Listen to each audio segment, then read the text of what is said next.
Welcome to Wife Cheating Story. I hope you have an enjoyable and relaxing time listening. Let's get started. I trusted her with everything: my life, my dreams, my future. But while I worked late nights and built our fortune, she gave herself to everyone else. A marriage of 12 years reduced to a single moment of well, duh.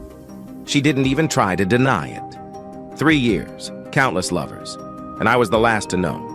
Everyone else knew: my sisters, my friends, even my co-workers, and they all thought I was complicit. The court called me a willing cuckold. The truth?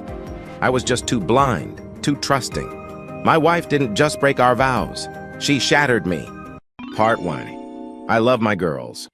We had just finished singing along to AC/DC's Dirty Deeds. They really enjoy the high voltage part. Okay, what do you want to hear next? Queen, Meatloaf, or the Beatles? Dad, when are you going to get some new music? All you like is old stuff, my oldest Megan said with a sigh. Old movies and songs have charm and style. They are better than what is made today. Now it's just about fancy effects.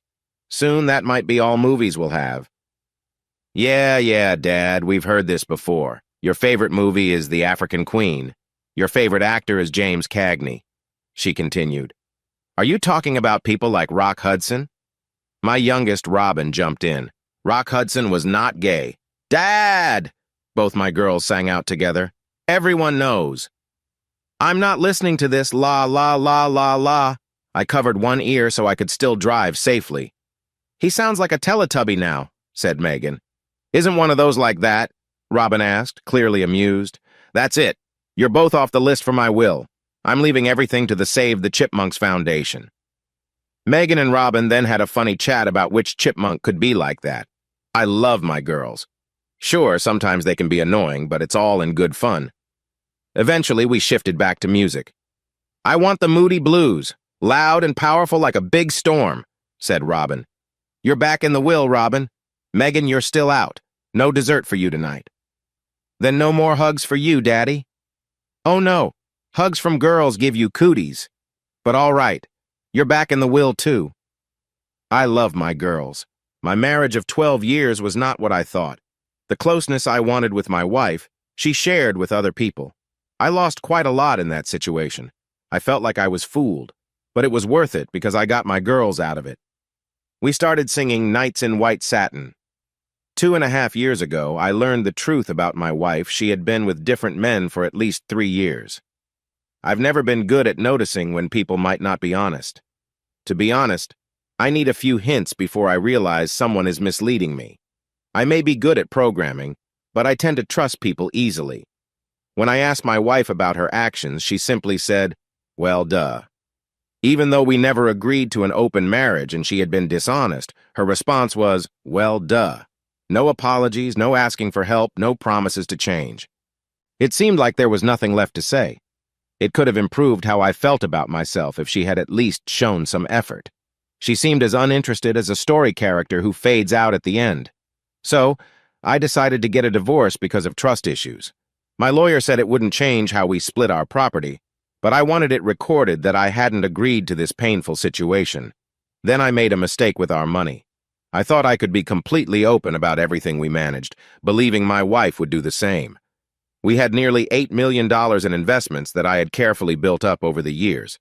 Even though my wife worked in banking and I was a programmer, I took care of our long-term investments. My wife compared my performance with that of professionals, and I clearly came out on top. I spent a lot of time doing research before making decisions. I always had multiple backup plans to handle any changes in the market. Honestly, I just cared more about our finances than they did. I put in the effort.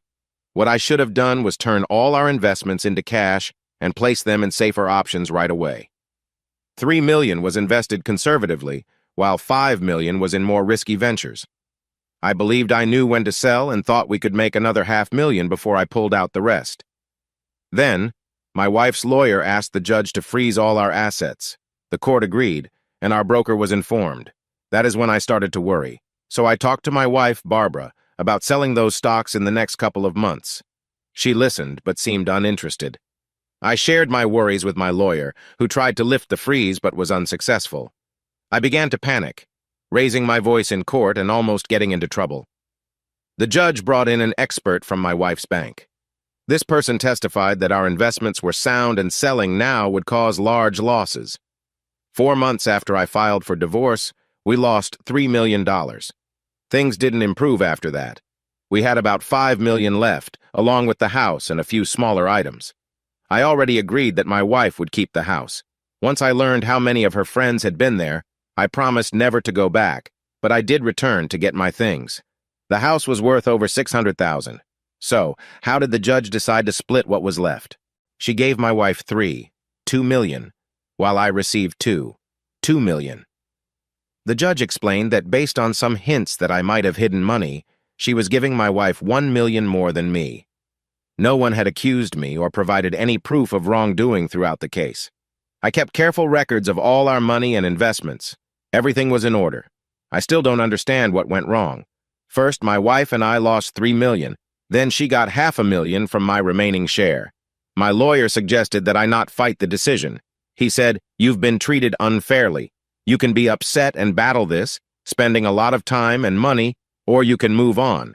Instead of spending 2 years focusing on the past, look towards your future, knowing you did the right thing." But there was more. Barb's lawyer questioned the reasons for the divorce, claiming that I knew about my wife's unfaithfulness because many family and friends did too. This situation led to 4 more divorces among people I knew. They brought in witnesses, including my 2 older twin sisters, who admitted they knew about my wife's actions. Many believed I must have known as well. I felt deeply misunderstood. Even my daughters, who were 9 and 11, showed some doubt. I was upset when my wife and her lawyer called them to testify and the judge allowed it. They brought in a therapist from the Children's Welfare Department who said it would be okay for my girls and might help them. A year after my divorce, I found out that this therapist lost their job and moved to another state for a new position. Later, Megan and Robin told me that they hadn't truly understood what was happening and were just trying to keep our family together. They mentioned their mother wanted to stay with me. Barb wanted me to accept everything publicly and come back to her. That wasn't an option for me. On the bright side, I won shared custody of my daughters, which is the most important thing to me. I have an apartment in the same school area, and I even own the small building it's in. I live 2 miles away from our old home and 1 mile from their school. The girls stay with me one night and with their mother the next. Even though I have concerns about her past actions, we communicate for the sake of our daughters. Both Barb and I keep tabs on their whereabouts. Smartphones with GPS are very useful. I don't trust Barb at all, but I knew I couldn't get full custody of the girls, so I didn't even try. Barb knows I would do anything for either Megan or Robin. There was a lot of change after my divorce. I cut ties with many former friends and told my older twin sisters to leave me alone. They still try to reach out, maybe because they miss having someone they could rely on for advice and help. I should mention that I have a bit of an obsession with tools. I can't help it. Some people buy shoes while I spend on tools. I left my job without any notice. It turns out my boss and 2 of my co-workers were involved with my wife. I couldn't take legal action against my employer because a judge decided I must have known and accepted my wife's actions. At my old job, we were working on a completely new version of our main retail software, which was our biggest source of income. It was all new coding.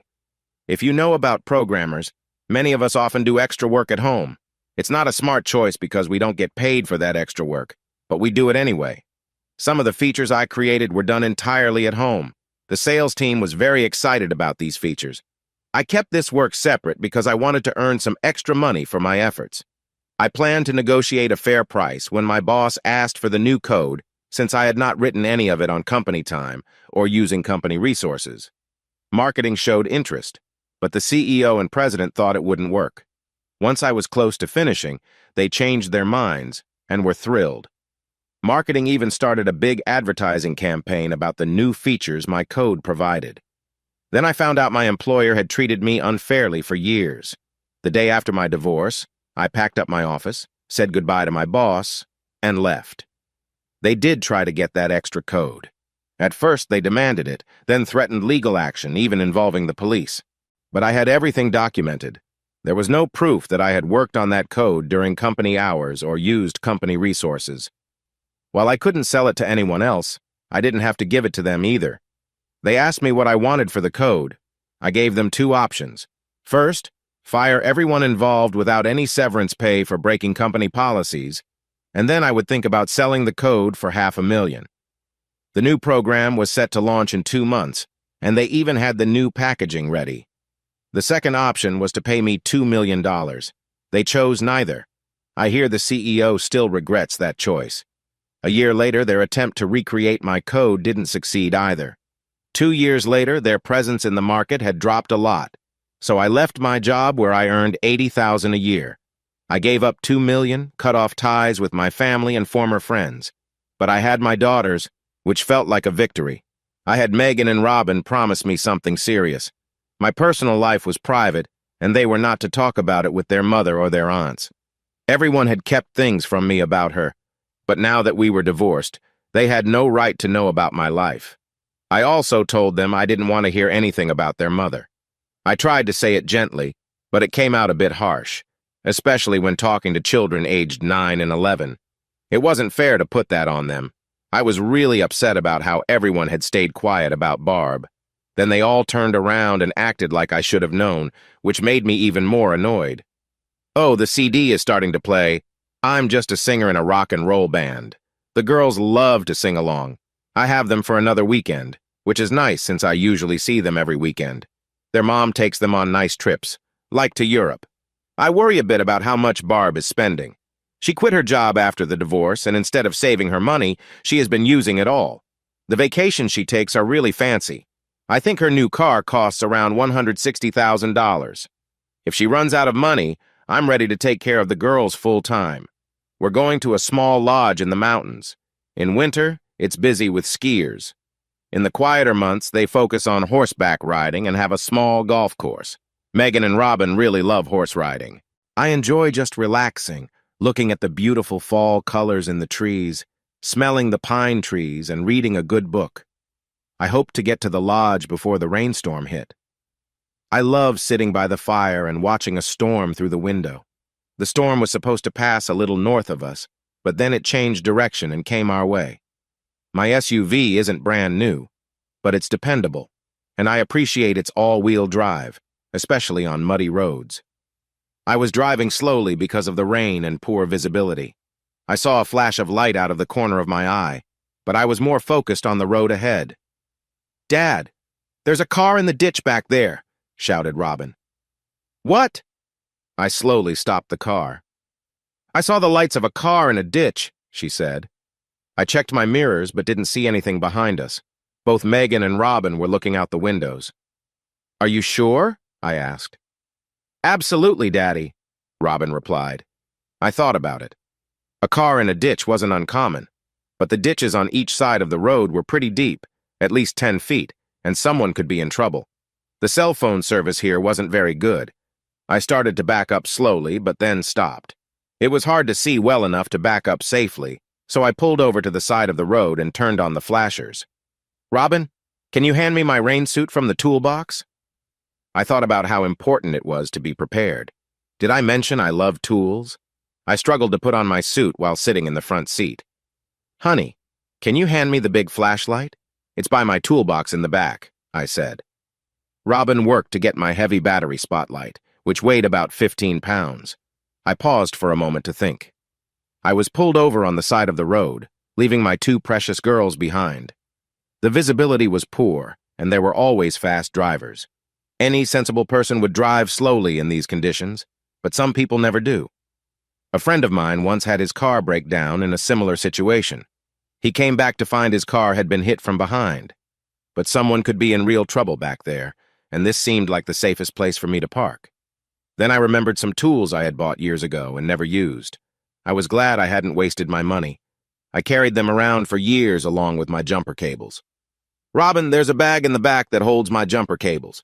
Can you find it, please?" With some effort, she managed to pull the bag out from under everything else. I was glad she was strong. She handed it to me.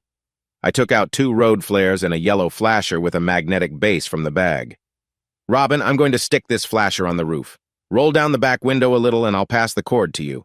Just plug it into the rear cigarette lighter, okay?" Got it, Dad. Megan, I'm going to check things out. We haven't seen anyone else driving on this road for half an hour. I'll only be back there about 100 feet or so. If you have any problems, just honk the horn. Now I'm off to get wet. I looked out at the rain and wind, then turned back to Megan and smiled. I wish I had packed my scuba gear. We had brought our swimsuits for the sauna and whirlpool baths. Maybe we should have Robin change and come too, since she saw the light. I'm not going out there. With that playful talk, I opened the door against the wind. Stepping out of the car, I realized I had forgotten to switch to my mud boots. Ah, well, my hiking boots would work too. I placed the flasher on the top of the car and Robin plugged it in. It was so bright that it hurt my eyes. Good. I walked about 25 feet back and dropped my first flare. I continued down the road, shining my light into the ditch now and then. About 100 feet behind our SUV, I spotted a car in the ditch. It had no lights on and was partly buried in the mud. I shined my light on the driver's side window. Maria had been eager to get back home to her peaceful place. She had a condo in the city, but her true retreat was her home in the mountains. She and her husband had found and bought it together, but over the years, she had made it her own with many changes and improvements. After the divorce, it was clear that Maria would receive a good part of the settlement. The divorce had gone smoothly, and they remained friendly. Maria still considered herself a partner in some ways. Richard was a young man who had turned a small amount of money into a fortune of almost $200 million, thanks to Maria's support and smart decisions. Maria, who came from a family of Brazilian immigrants, had also achieved success as a dancer and model and had some money of her own. After the divorce, Maria decided to invest $40 million safely. She left most of the rest with Richard, knowing he liked to grow money. He was very dedicated to his work and had a fondness for luxury items. Although he had never betrayed her during their marriage, he had fallen out of love. Maria herself questioned whether she had ever really loved Richard. He was charming and loyal, but their bond never felt deep. They had a strong friendship but never truly felt like a family. Even after their split, they kept a close friendship. At 32, Maria felt like her best looks were fading. However, even after 2 years of being single, many men still found her attractive, which made her smile. She had received more than a few marriage proposals, but they all reminded her of Richard. The last proposal had seemed very real. She realized, thankfully before it was too late, just how wrong it was. Maria had met Robert, a lawyer from the East Coast who was becoming quite well known. He was tall, blonde, and handsome, seeming very sincere and honest. Having never been married, they talked about getting engaged. They even planned a trip to Boston to meet his family so they could announce their engagement. Maria was prepared to move across the country, though she would miss her home deeply. Suddenly, Robert's parents decided to visit Seattle to meet Maria. She was excited to show them her city. When they arrived, Robert's father, John, was polite and pleasant. However, his mother, Caroline, did not seem welcoming. She disapproved of Maria from the very first glance. Despite Maria's best efforts booking a lovely hotel, introducing them to her friends, and taking them on a nice boat trip, nothing seemed to change. That evening, she took them to her favorite restaurant for an early dinner, hoping to make a better impression. At the restaurant, Maria discovered the truth about Robert. As she returned from the restroom, she turned a corner and overheard Robert talking with his mother. "Robert, she seems like a nice girl, but don't you think she has a bit of a dark side?" Maria felt shocked. How could someone think that way? It was hard to believe such ideas still existed. "Well, Mother, you know I care about you, but—" Maria thought, "Here it comes. Robert is going to tell his mother that he loves me and wants to marry me, despite her concerns." "Well, Mother, you know I care about you. But if you look at the situation realistically, you'll see this is a great chance for me. Maria is quite well off. I don't think we will have children, so mixed backgrounds shouldn't matter. If we do end up splitting up, I should receive a good settlement. With that money, I could create a nice life for a new wife and family." "Robert, that sounds good, but I worry about my future grandchildren." While they spoke, Robert's father watched them in disbelief. "I can't believe the two of you. I'm shocked at your behavior. You have no values or respect at all. This meal is over. I'll cover the bill." After how kindly Maria treated us, it would be wrong for her to pay with such behavior, John said firmly. John stood up from the table and quickly approached Maria. She was surprised. She hadn't realized he had seen her. He took her hands gently and looked into her eyes. Maria, I am so sorry. I must have failed in raising Robert. Please forgive me. You would have made a wonderful addition to our family. But he doesn't deserve you. I wish I were 25 years younger. I would have taken you out in a heartbeat. Again, I sincerely apologize. I hope you have a wonderful life. It was a pleasure meeting you. He turned back to Caroline and Robert, who looked shocked. I'm going back to the hotel. Find your own way home. I will probably get a separate room and might travel back to Boston alone. John, I wasn't trying to, Caroline said urgently. I know what you are, and I've ignored it for too long. After this unexpected scene, I need time to think. Goodbye, Caroline. Robert, be responsible and make sure your mother gets back to the hotel safely. Goodbye, Maria. Take care. John walked away to see the manager about paying the bill. Maria nodded at John, then turned to the table. She picked up her purse with one hand, and with the other, she slapped Robert across the face. You're awful, she said simply, and walked away. It was still early afternoon. She had time to pack her car and head to her home in the mountains. She didn't even stop to change. Less than an hour later, her car was filled with her things. She had a cooler filled with ice cream, 2 chocolate cakes, and a bag full of DVDs of her favorite movies. During the long drive, she listened to calming classical music and thought about the trouble she had just escaped and how it made her feel. Will I be alone forever? Why do I only meet people who are shallow? What do I really want? I know what I want. I want someone who will love me deeply and support me. I need a person who will stay by my side and not leave when things get tough. I want to share my life with someone and have a happy family, she cried, wiping tears from her face. Maria should have been more careful on the road, especially with the bad weather. Suddenly, there was a flash of lightning and a deer jumped in front of her car. She quickly turned the wheel, and the car skidded off the road. She felt the jolt of the car hitting something, and the airbag went off. After a few moments of spinning, everything finally came to a stop. Maria pushed the airbag aside. She felt scared and anxious. Dust from the airbag made her cough and her eyes sting. The engine was still running, and she debated whether to turn it off. A moment later, with a groan, the engine stopped. She looked around to take in her situation. The road was to the left, far above her car, and to the right, the edge of the steep ditch was high. Maria's car rested at the bottom. She tried her phone, but as expected, there was no signal. She thought about what to do. Should she stay inside the car? Lights flickered briefly over her car.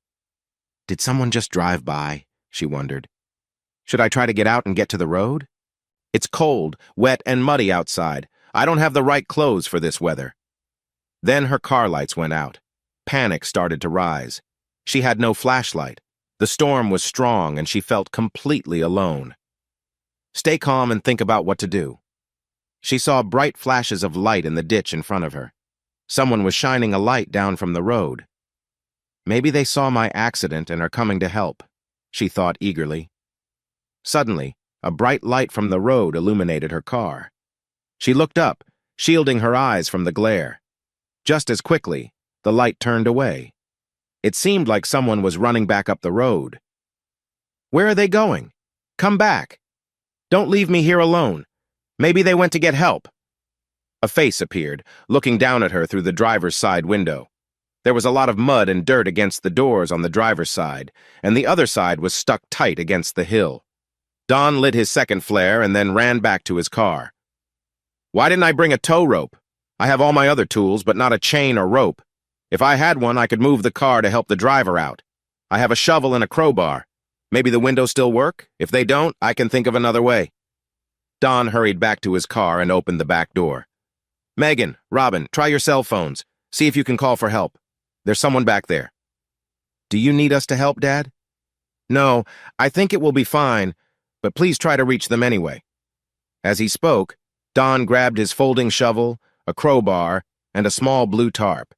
He didn't want his girls out in this storm doing anything risky. He closed the door and started to run back. Maria felt relieved to see the light coming toward her. The man, wearing a rain suit, hurried down the slope. He slipped and slid down the muddy hill, holding some long tools in one arm and a very bright flashlight in the other. As Don looked at the woman, he wondered if she knew how serious her situation was. The ditch was filling up fast with rainwater, and her doors seemed stuck with mud and debris. He didn't even try the doors. His boots were soaked with cold, muddy water, which felt unpleasant. He tried to ignore it. "Do your windows still work?" he shouted to her. "No," she shouted back, shaking her head. Don placed his tools down and directed the light to shine on the car. He unfolded his shovel and started to clear the mud blocking her door. He was working hard, but his feet and ankles were freezing. A few times he had to put down his shovel and move a log or stone with his crowbar or bare hands. He thought about breaking the window, but worried the glass might hurt the woman inside. He decided to keep clearing the door. If the water rose too high, he would think again. Maria felt her feet getting wet and cold. She looked down to see that water was filling the car. She quickly lifted her legs onto the seat. "There's water in here!" she yelled in panic. "I know, just give me a minute. I think I'm almost done." He panted as he kept working. The water was already covering the floor by a few inches and rising quickly. Maria suddenly realized how dangerous things could have been if he hadn't arrived. Don continued to work until he cleared all the obvious mud and debris from the driver's door. He made sure there was enough space to open the door wide. It wouldn't help if he could only open it a little.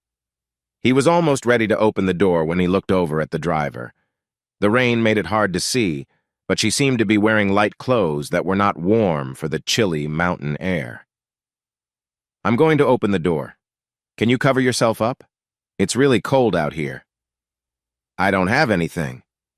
Don put down his shovel and picked up a tarp. He shook it to get rid of the mud. "I've got this tarp. It's a bit wet, but it's better than nothing. I'll open the door and give it to you. Wrap it around yourself, understand? But how will I walk?" "You can't. I'll carry you. It looks like you don't have proper shoes. The water is cold and getting deeper." Maria looked at her feet. All she had were high heels. "But we don't have time. Let's go." Don yanked open the door and handed the tarp to Maria. She felt the cold for the first time and quickly wrapped the tarp around her. The man easily picked her up. The rain was heavy, so Maria covered her face with part of the tarp. Slowly, the man climbed up the slope to the road. Maria was worried about slipping, but he moved carefully and confidently. His arms felt strong and safe, and they finally reached the road, where Maria let out a sigh of relief. A few minutes later, she saw flashing lights and realized they were at his car. She heard a door open. "Are they okay?" yelled a young girl. "No, they just didn't have warm clothes or proper shoes," the man replied. The woman in my arms wasn't very heavy, but my feet were cold. Robin had opened the door for me, and I set the woman in the back seat. "Megan, turn up the heat." "Okay, Dad." I still had my arms around the woman. When I looked down at her for the first time in good light, I was surprised by her beauty. She reminded me of a classic movie star. Her skin was different, but her beauty was clear. I felt a strong urge to keep her safe from any danger around us. "Dad, Dad, Daddy!" "Huh, what?" I asked, pulled from my thoughts. "Daddy, what are you doing?" Megan asked. I took a deep breath. My attention shifted back to my daughters. No more heroic thoughts. Their safety was my main concern. "I'm sorry, honey, I'm just a little tired and cold." I looked down at the woman, who was watching me with wide eyes. "Hello. I'm sorry if I seemed lost there for a moment. My name is Don Hendricks, and these two lovely girls are my daughters. The one in the front seat is Megan, and next to you is Robin. Robin saw your car. If she hadn't, things could have been worse. Right now, I need to get my tools before the ditch fills with water. Do you need anything from your car? I think it will be under the water by morning. If I don't get it now, it will likely be ruined. My name is Maria Wilson. Thank you for helping me. I really just need my purse. There are some things in the trunk, but you don't have to worry about them. It might be too much trouble after everything you've done. It's better to get them now. Waste not, want not, as they say. Are the keys still in the car? Yes, but you really don't have to do that. No problem. I took the tarp from her and went to help. Maria sat carefully in the back of the SUV. She pulled the tarp off her face and looked up. He seemed shocked at first, but then he pulled himself together. For a moment, there was a look of warmth in his eyes that touched her. Luckily, The girls in the car broke his focus. He returned the tarp and went back and forth to get her things. 3 trips later, he unexpectedly opened Robin's door and placed a tarp-covered bundle on her lap. It was slightly damp, surprising her. It turned out to be Maria's chocolate cakes and her DVDs. The girls gasped at how delicious they looked, and Maria promised to share one of the cakes with them. While Don was busy, they took the chance to talk. Megan spoke up. "Can we call you Maria, or do you want us to call you Miss Wilson?" "Oh, Maria is just fine. Maria, I noticed how my dad looked at you. I know it felt a bit strange. He's never really done that before. He's the best, most honest and loyal man I know. I'm not just saying that because he's my father. You don't have to worry. I think he just didn't expect to see how lovely you are. But if we bring it up to him, he'll get embarrassed and feel bad for making you uncomfortable. I think he's just lonely. He only has Robin and me now. Some hard things happened to him, and he has trouble trusting people. Robin and I let him down too. So please don't be too upset with him, okay?" Megan looked hopeful, and even though Maria wasn't inclined to be upset, she couldn't. "Don't worry, Megan, I'm not mad. With the accident and everything, I'm just a little stressed. Your dad seems like a wonderful person. He must be, to have 2 amazing daughters like you." "Thanks, Maria," Robin chimed in. "He's the best dad ever. They hurt him a lot during the divorce and before. Everyone lied and he lost so much. We just want him to be happy again, but we don't know how to help." Robin's eyes started to fill with tears. "Robin, don't cry. Daddy will be back soon. You know how much he loves us. He always says that no matter what happened, he still feels like a winner because he has us. Calm down, please." Megan reached back to pat Robin's shoulder. "Okay." Robin managed to stop her sniffles. Maria took a couple of deep breaths, thinking about the tough times Don faced with his girls. He looked at me with such intensity, as if he could see right through me. But never mind, he saved me. I'll treat him kindly until I see that look again. It took 3 trips to bring everything up from the ditch. I pulled out Maria's purse, a cooler, 2 big boxes from the bakery, a bag of DVDs, and my tools. I had to tie the cooler to the top of my SUV since there was no room left inside. I was relieved to be finished. The water in the ditch was well above my knees by the end. My feet were cold and sore, making it hard to walk. I stumbled to the driver's door to get in. My boots and legs were muddy, but I just wanted to warm up. I opened the door and settled into my seat, shivering. I couldn't believe how cold it was outside. I checked the dashboard for the outside temperature, which said 40 degrees. Oops, it dropped to 39. That thermometer usually showed at least 2 degrees more than the real temperature because of the engine heat. So I thought it had to be at least 50 when Robin first saw Maria's car. "Dad, are you okay?" Megan asked, her concern clear. "I just need to warm up a bit. It's colder than I thought, and I wore the wrong boots." My teeth were chattering as I spoke. I tried to smile at my daughter to ease her worries, but it only seemed to make her more concerned. "I'm fine, really.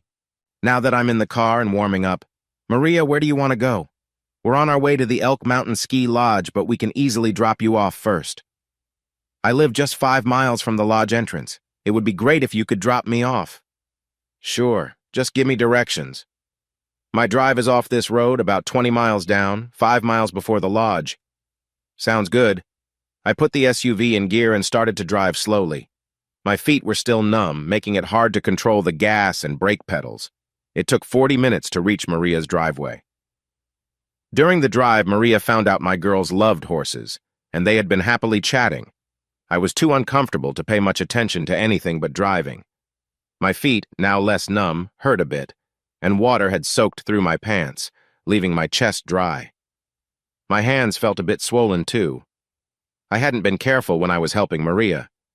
I realized I had at least 3 pairs of heavy work gloves in the back, but hadn't thought to grab any. "Just up ahead on the left is the drive. Can you see the reflectors? Red and yellow ones?" "Yes." "Got it. There is a gate about 30 feet from the road.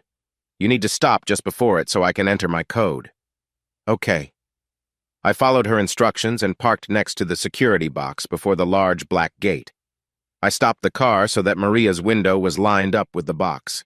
The gate was large and fancy, much like the ones you see in movies, with strong stone columns on each side. Maria was searching through her purse for a moment, and then lowered her window. I looked in the side mirror as she opened the door on the box.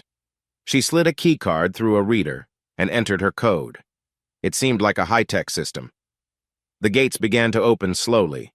I wondered how she managed when snow piled up and blocked the gate, so I asked, "What do you do when there is so much snow that it blocks the gate?" "The motors for the gate are very powerful, so they can push through quite a bit. I also have a local man who keeps my driveway clear. I've only had issues once or twice, but I added the gate because too many tourists were driving up and bothering me. Some of them think my house is part of the lodge." We drove up the long driveway, and I noticed the odometer read 4/10 of a mile on the paved path. She clearly had some means. Automatic lights turned on as we approached. I could see why people might think her home was the main lodge. It was bigger. It was made of stone and wood and had a garage. "If you can pull up to the left door of the garage, I can get out and enter the code. Then you can pull in, and we can unload there." "That makes sense, but you're not dressed for the cold. If you can trust me with the code for a moment, I can enter it. You can change it later." I turned on the dome light and looked in the rearview mirror at her, wanting her to know that I was calm and in control.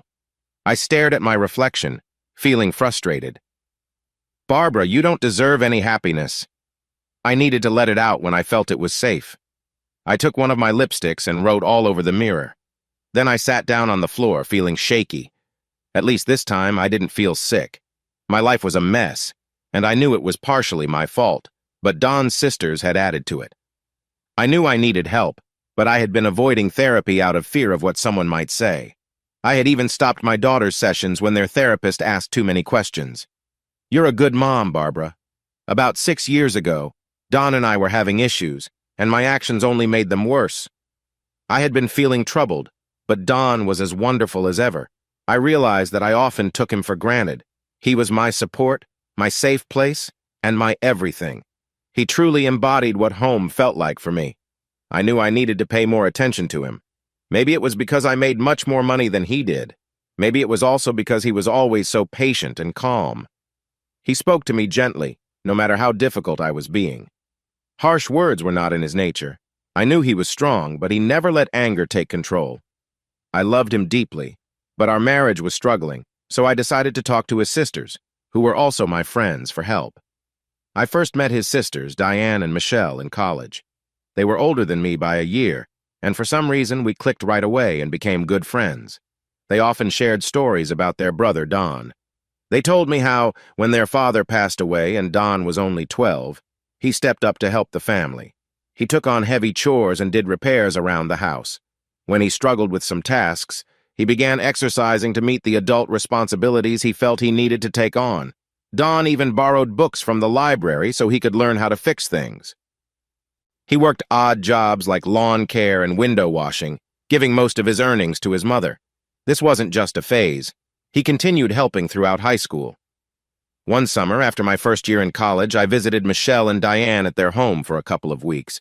I noticed right away that Don seemed capable, like he could handle anything, even though he still looked young.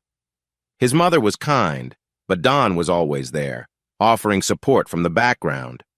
One night, the three of us had plans for a fancy dinner dance with our boyfriends. At the last moment, my boyfriend couldn't make it, and I told Michelle and Diane to go without me, but they wouldn't hear of it. Then Diane had the idea to invite Don as our driver. They thought he could join us, and maybe I would meet someone at the club. I felt it wasn't right for Don, but eventually they convinced him.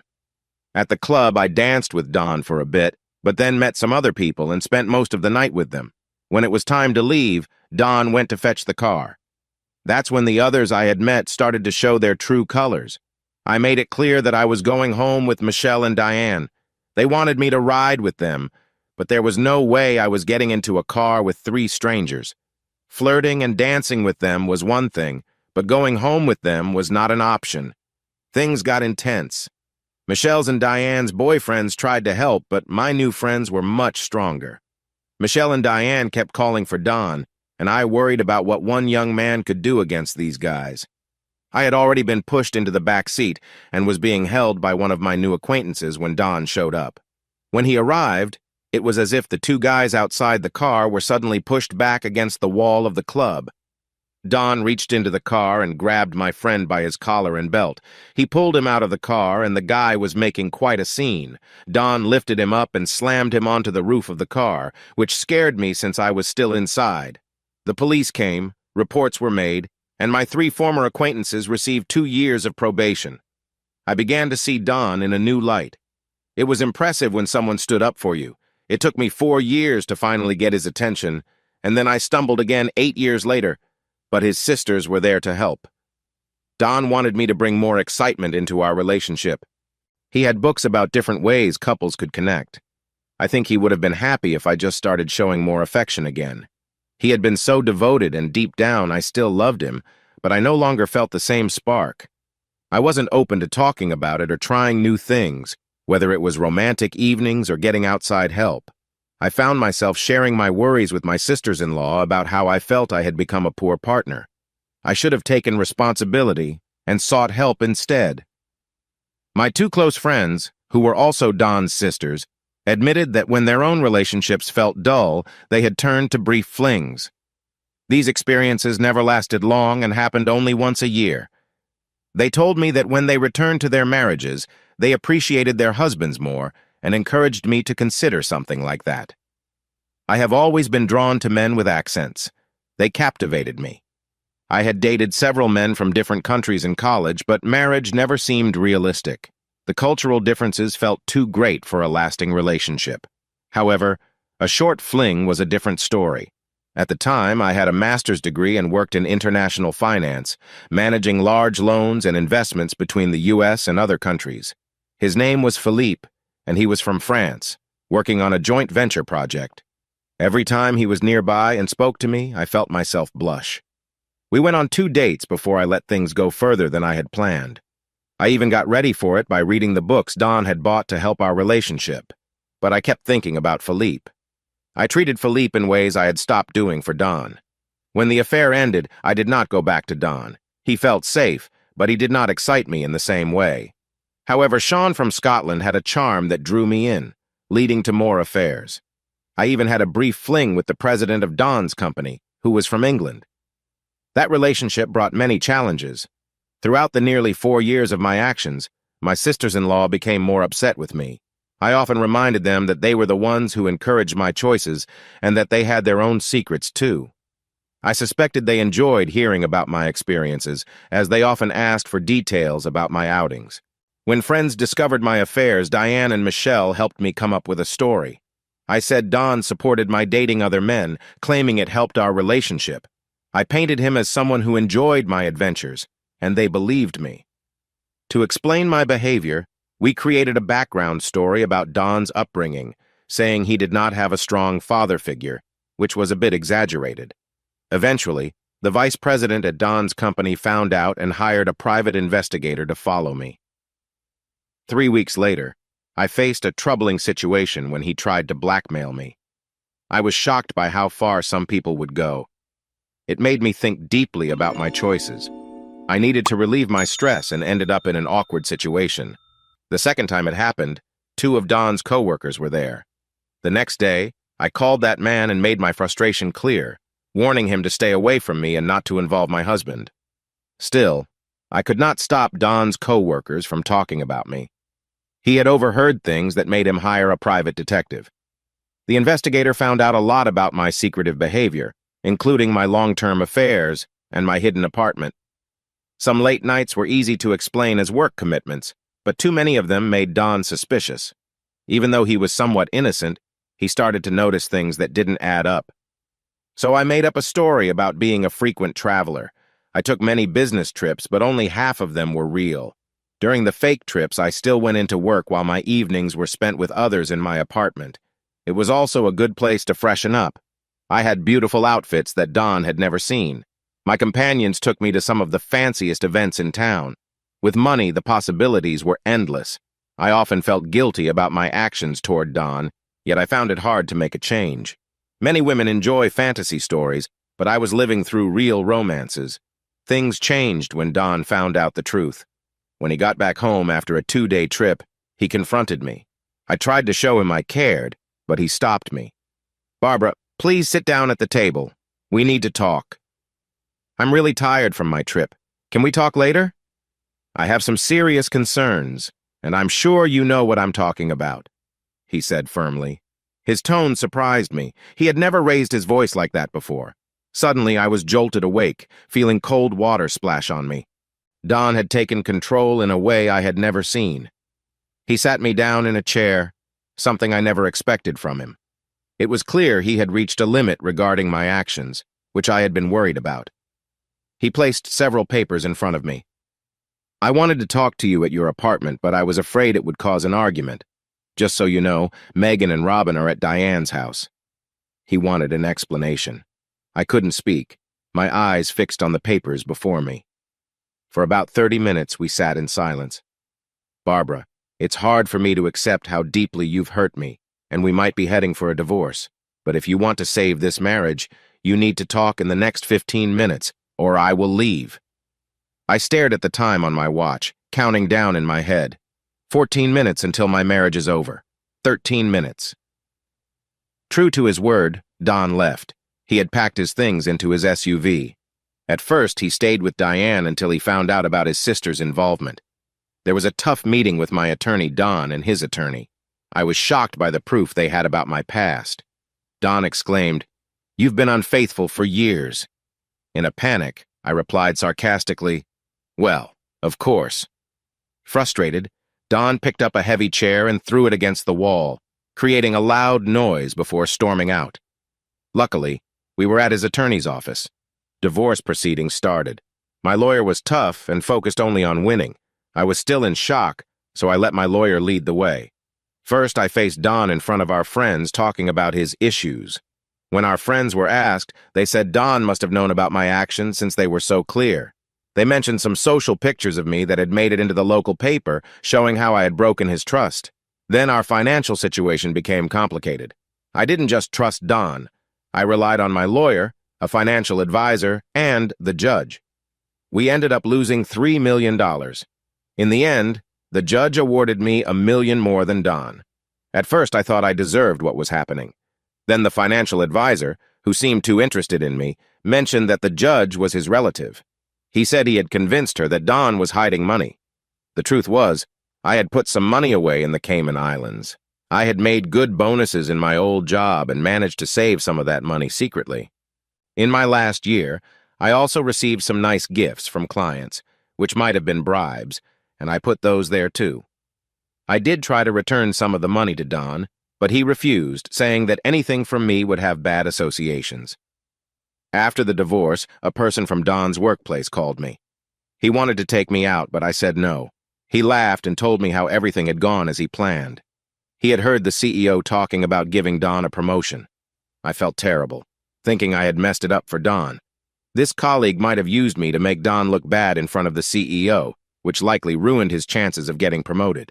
Because of that, Don's salary dropped from $80,000 a year to $36,000 as a lead tech support person. I also found out he had taken a job as a maintenance worker in an apartment building, which might come with a place to live. Soon after the divorce was finalized, I was encouraged to leave my job. I realized I hadn't made the best choices with the investments I had approved. Some people had taken advantage of me because I had been too trusting. I tried to gather my strength and looked in the mirror, feeling regret. In the mirror, I saw Don's reflection. His eyes, which used to shine with excitement, now looked sad and tired. I didn't have the heart to ask him about it, especially since the weather was so gloomy outside. "You're going to need my key card. Just swipe the card and enter my birth date, February 26th, 1975. Then it will ask which door to open. Press button 1 for the left door, thank you." "No problem, Maria." He slowly got out of the car and almost lost his balance, but caught himself. He walked over to the box and entered the code. The door opened slowly, and he came back to the car. I became more worried about his walking, since he hadn't seemed to struggle before. I was starting to feel uneasy about everything, but I felt I owed them for their help, and it would be ungrateful of me not to assist them now. We drove into the garage, and I jumped out to press the close button. The cold wind hit me hard, and I shivered. I opened the door and stepped into the house briefly. The thermostat was nearby, so I turned up the heat from 50 to 70 degrees. It had two settings, one for saving energy and one for warming up quickly. My handyman Carl calls it turbo mode. I chose to make the house comfortable because I was cold and figured others would need warmth too. I went to the garage. Don was taking my cooler chest off the roof of the SUV. Megan came over to me. "Maria, can we use your bathroom? It will only take a minute." "Of course." Don walked over with the cooler chest. "Where should I put this, Maria?" "I'm stepping outside for a minute, but we'll be right back." I looked at him in confusion. Why was he going outside? He was shaking, clearly uncomfortable. Then I realized he needed a moment. He was covered in mud and wet, trying to avoid making a mess inside. I noticed his hands had cuts and looked bruised and swollen. Why had I not noticed this earlier? I remembered how he had been moving the debris around my car, handling heavy branches and stones with just his hands. He had truly helped me a lot. "Girls, we need to help your father warm up and dry off. Don, you need to stay inside. We will be back in a few minutes. Meg and Robin, come with me." Don looked a bit surprised as I turned to go back inside. The girls followed me. "The bathroom is the door on the left. I'll be right back." I ran down the hall through the main room and up the stairs to my bedroom. There were other towels nearby, but I knew exactly where everything was. I grabbed some large bath towels and 2 soft blankets. I hurried back down to the garage. The girls were already there helping their father take off his wetsuit. I put the blankets down and laid 2 towels on the floor in front of the door. "Come sit here, Don. Let's get your boots off." He carefully made his way over, too tired to resist. His boots were muddy, and it took me a few minutes to get them untied. Finally, I removed the boots and his socks. His feet looked pale and a bit swollen after being confined. "Stand on these towels, Don." He did as I asked, and I led the girls back toward the house. I paused to look at his hands. They seemed stiff and swollen. I wanted to help him, so I gently unbuttoned his shirt to make him more comfortable. When he started to say something, he hesitated. "Maybe you should—" "Don, your hands are swollen. I'm just going to undo your belt and the top button of your pants. Then we'll leave the rest to you. There's a full bathroom with a shower right through that door. You can get ready, wrap one of these blankets around yourself, and take a warm shower. I have plenty of hot water. While you're doing that, Megan and Robin will fetch you some dry clothes from your luggage. Sound good?" "Okay, that sounds nice. Thank you. Megan, Robin, let's step inside for a moment to give your father some privacy." "But I wanted to take pictures," Robin said, smiling. I slowly changed my clothes, feeling a bit shy but thankful for the help. Maria's support made it easier. It was nice that we were almost the same height, which I liked in a dance partner. I reminded myself to focus on getting warm. The garage I was in was huge, with a couple of snowmobiles and a medium-sized tractor with attachments. What am I doing? I'm here trying to figure everything out. I need to get warm. I wrapped a blanket around myself and stepped inside. There was a flash of light.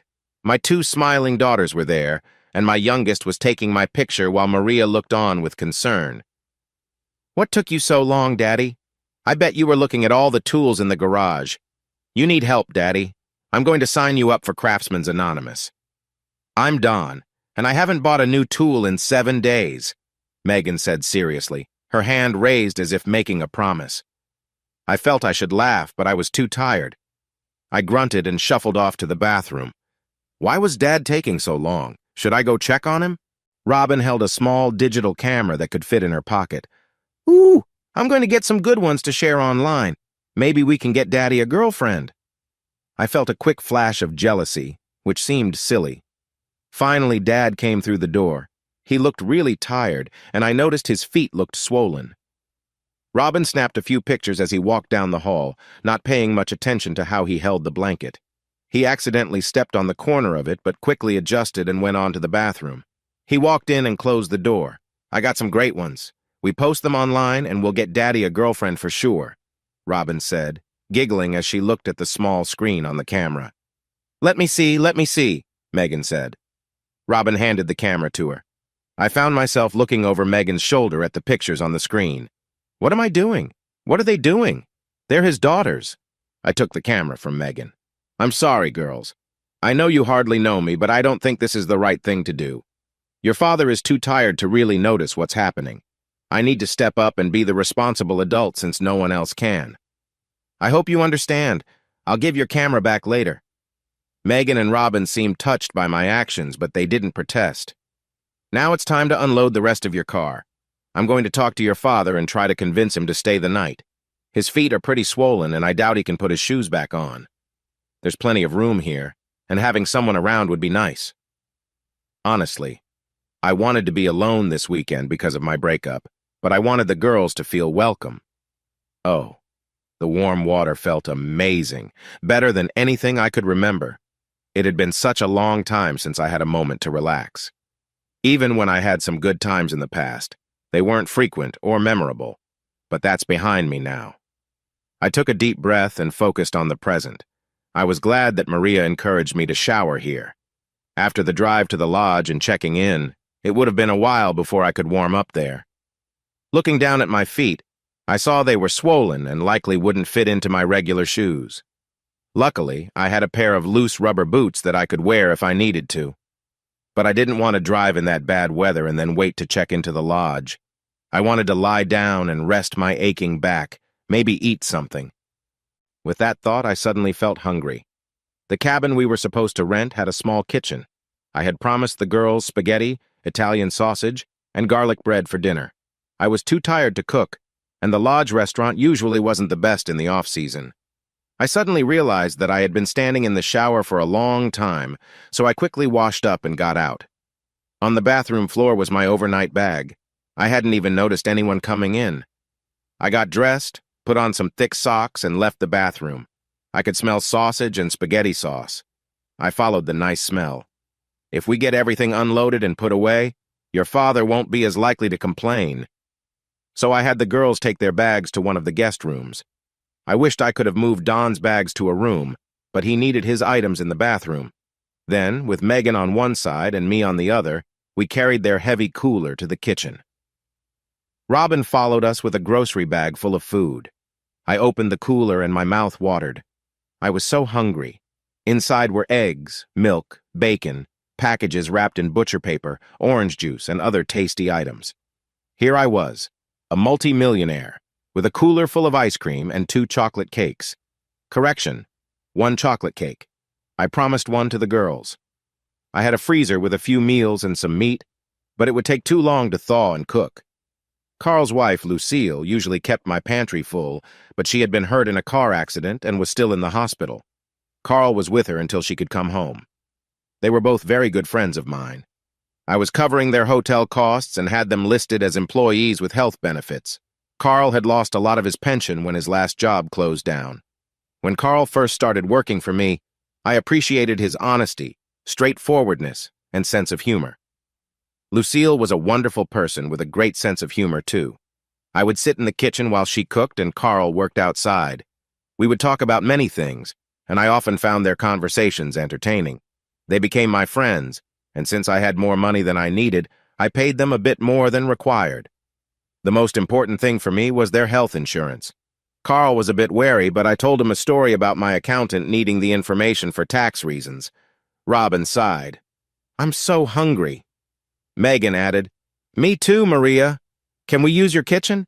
Dad packed a lot of food. He promised us spaghetti and sausage for dinner. He always brings too much food because you never know when you might be hungry or have guests. I could hardly hide my excitement about food. "I'm a little hungry too, if your dad doesn't mind. I would love to join you for dinner." Megan looked a bit shy. "There's just one problem. We might not know how to cook very well." I laughed. "That's okay. I think we can manage something together." Megan started taking out boxes and bags. There was a big container with a store-bought salad. She explained what they had, including her dad's homemade spaghetti sauce and Italian sausage, which was really good since he chopped the meat himself.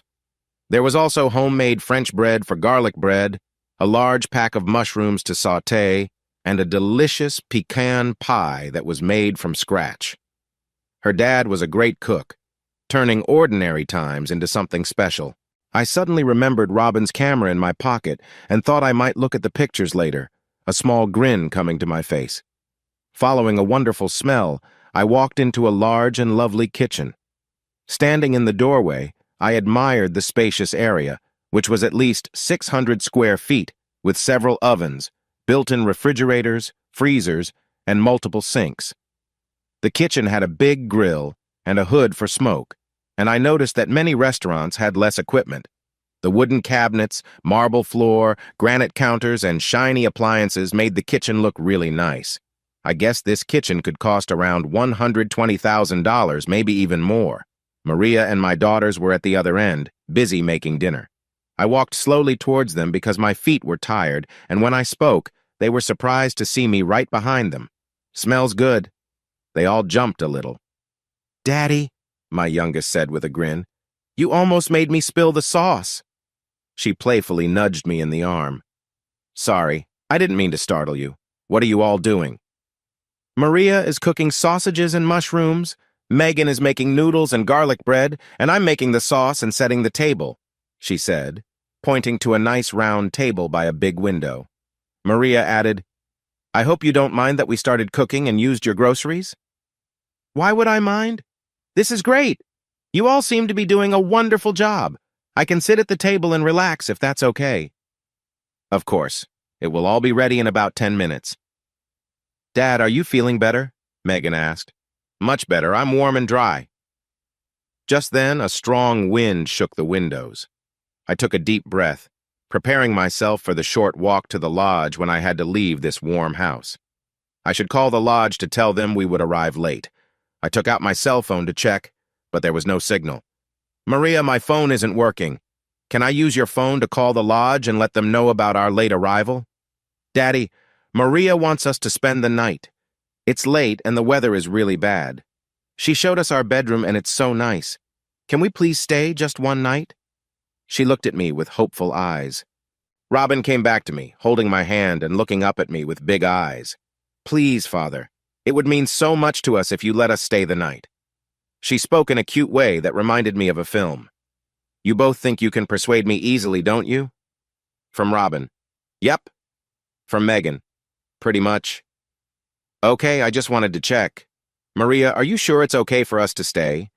I wouldn't want to trouble you." "Don, I would love for you to stay over. Your daughters are great. They're fun to be around, and I enjoy their company. This weather is awful, and I would appreciate having some good company." "Well, I'm happy to accept the invitation. I really didn't want to go back out into the storm either, thank you. If I could still use your phone. I need to tell the lodge about our new plans. Of course, it's by the refrigerators." I called the desk clerk and explained the change. He was fine with it. "Did you grab the small cooler from the SUV?" "No, Dad, we forgot," Megan said. I thought for a moment. I didn't have any comfortable shoes, and I was feeling tired. "Megan, can you go to the car and bring back the small cooler? Also, please get my rubber boots and set them by the door. I might need them tomorrow." "Sure, Dad. Just let me finish with the noodles, and could you check the garlic bread? It looks ready." I went to check on the bread. Megan was right. It was done. I found an oven mitt and took the tray out. Robin started telling Maria, "We have a cooler full of root beer. Daddy made it." Maria replied cheerfully, "Sounds great." Megan was back in just 5 minutes with the cooler. There were 12 bottles and only a little ice, so I knew she could carry it easily. The table was set, and drinks were poured. We were ready for dinner. The cooking was going well, and the delicious smell made me hungry. The girls were chatting about their daily lives and how wonderful their dad was. I was using the cooktop next to 2 ovens stacked on top of each other. The upper oven was very helpful when I had guests. The glass door acted like a mirror, allowing me to see the entrance behind me. I kept an eye on that reflection, waiting for Don. He finally showed up in the doorway. At first, he seemed okay, but after looking around, he leaned against the doorframe. He took a moment to rest, and then limped toward us quietly. It took me a second to realize what was happening. Since we were facing away, he thought he could relax for a moment. He was only a few feet behind us when he pulled himself together, put on a smile, and said, "Smells great." The girls jumped a little, and I pretended to be surprised too. Robin exclaimed, "Daddy, you almost made me spill the sauce." She ran back and playfully punched him on the arm. Sorry, sweetheart, I didn't mean to scare you. What's going on? Maria is cooking the sausage and mushrooms. Megan is making the noodles and garlic bread. And I made the sauce and set the table, she said, pointing to the kitchen table. I added, I hope you don't mind that we started cooking and used your groceries. Why would I mind? This is wonderful. You all seem to be doing a terrific job. I can relax and sit at the table if that's okay. Of course. I think everything will be ready in about 10 minutes, I thought as I noticed her unsteady stance. Dad, are you feeling better? Megan asked. Much better. I'm dry and warm. Maria, my cell phone isn't working. Can I use your house phone? I need to call the lodge and tell them we're going to be late. Daddy, Maria wants us to stay the night. It's really late, and the weather is awful. She showed us our bedroom, and it's lovely. Please, can we stay just one night? She looked at her father with big, hopeful eyes. Robin ran back to her dad and took his hand. Please, Father. It would mean a lot to us if we could stay the night. She sounded like a character from a classic story. You two think you have me under your spell, don't you? Don replied. From Robin. Yep. From Megan. Pretty much. Okay, but I want to make sure. Maria, are you really okay with us staying? I wouldn't want to put you out. Don, I would love to have you stay. Your girls are wonderful, and I'm having a great time with them. It's such a miserable night that I would appreciate having company. Well, I'm glad for the invitation. I really didn't want to go back out in the storm either, thank you. Can I still use your phone? I have to let the lodge know about our change in plans. Of course, it's on the wall by the fridge. He quickly called and hung up. Everything sounded fine from what I heard. Did you bring in the small cooler from the SUV? Don asked. No, Dad, we forgot, Megan replied. Megan, could you please run to the car and get the small cooler? And while you're at it, bring in my rubber boots and set them by the door. I might need them tomorrow. Sure, Dad. Let me just pour the noodles into the colander, and if you could check the garlic bread, it looks like it's ready. He walked over to the oven and took out the tray. Robin started explaining, we have a cooler full of root beer. It's really good, and Daddy made it himself. Of course, I said. He is quite the dad, always fixing things with his pocket knife and being creative in the kitchen. Megan was back in just a few minutes. The cooler seemed light, and she handled it easily. We sat down to eat, and the food was delicious, except for the salad. The girls and I started chatting about horses again. I told them I had 4 horses at the lodge. I love to ride, but I let someone else take care of them. The Italian sausage was the best I had ever eaten. I'm not usually a big meat eater, but it was really good. The girls even convinced me to try the root beer. I had it before and thought it was okay, but this was something special. It felt like the difference between a nice bottle of wine and a cheap drink. Having a drink with lunch every day wouldn't be too bad. Don was unusually quiet during the meal. He smiled a lot while watching us, but he didn't join in the fun much. I noticed a little sadness in his eyes. He laughed when I had a friendly burping contest with Robin after drinking root beer. I won. For a night that started with trouble, I was really enjoying myself. It felt like I was part of a family, which made me feel a bit sad. Then I thought about Don. I decided to be careful after what happened with Robert.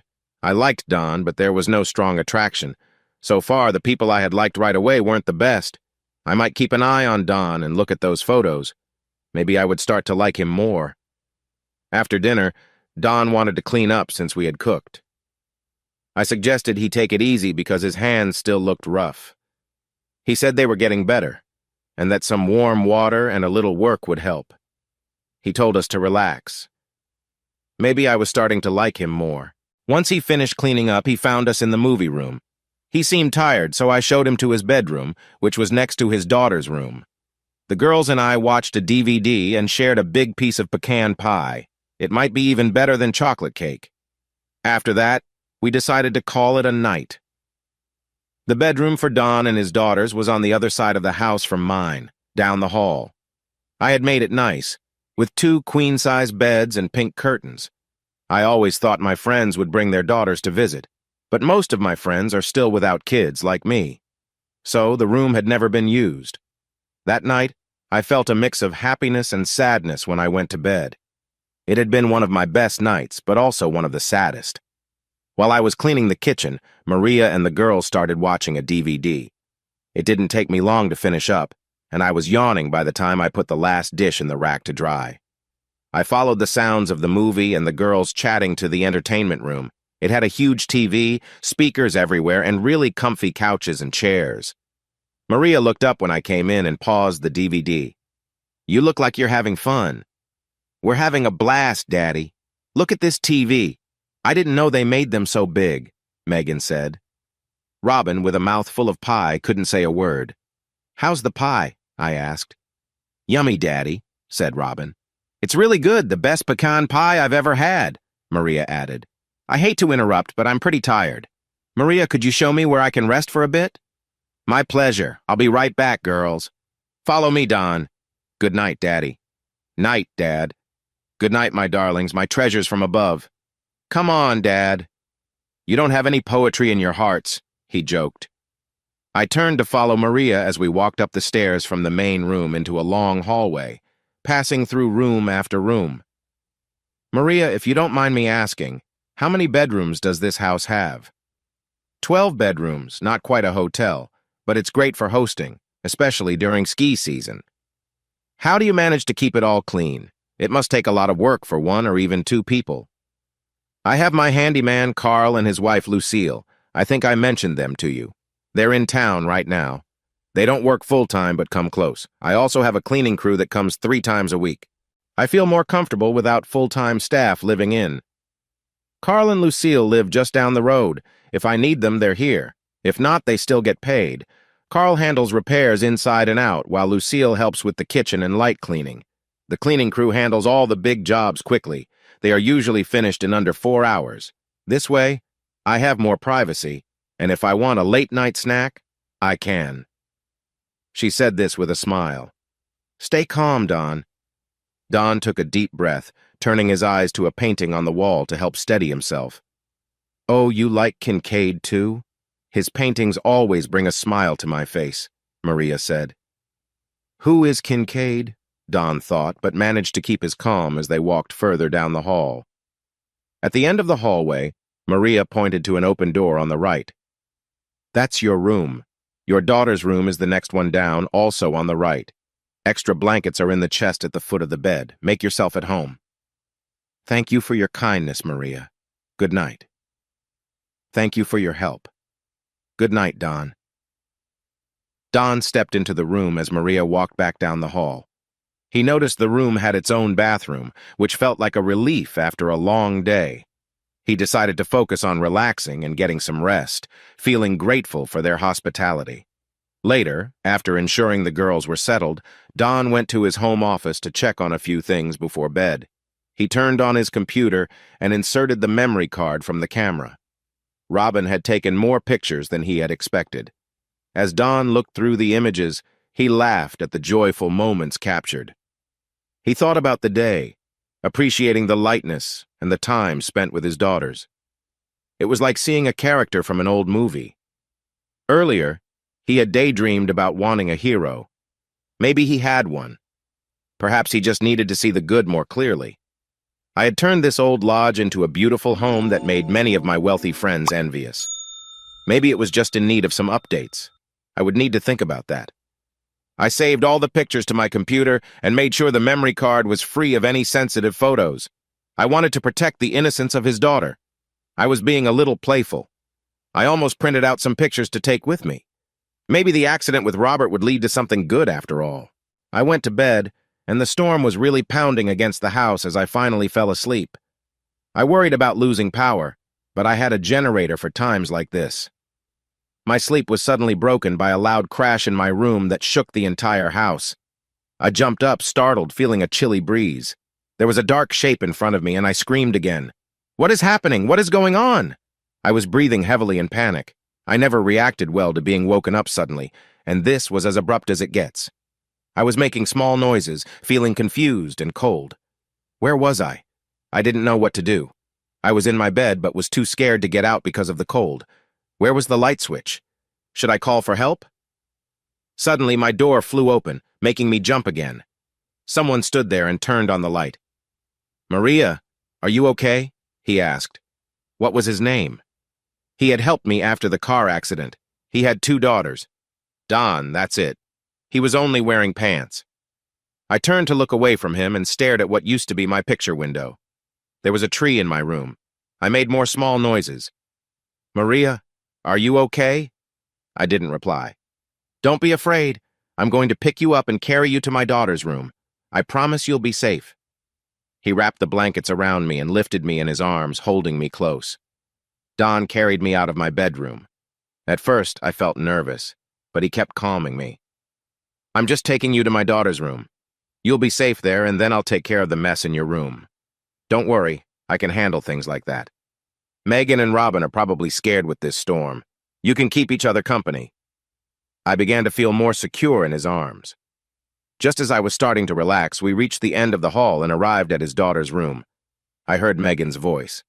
"Daddy, what's wrong? Why are you carrying Maria? Is everything okay?" She sounded frightened, and I was scared too. "Don't worry, sweetheart. Maria just had a scare.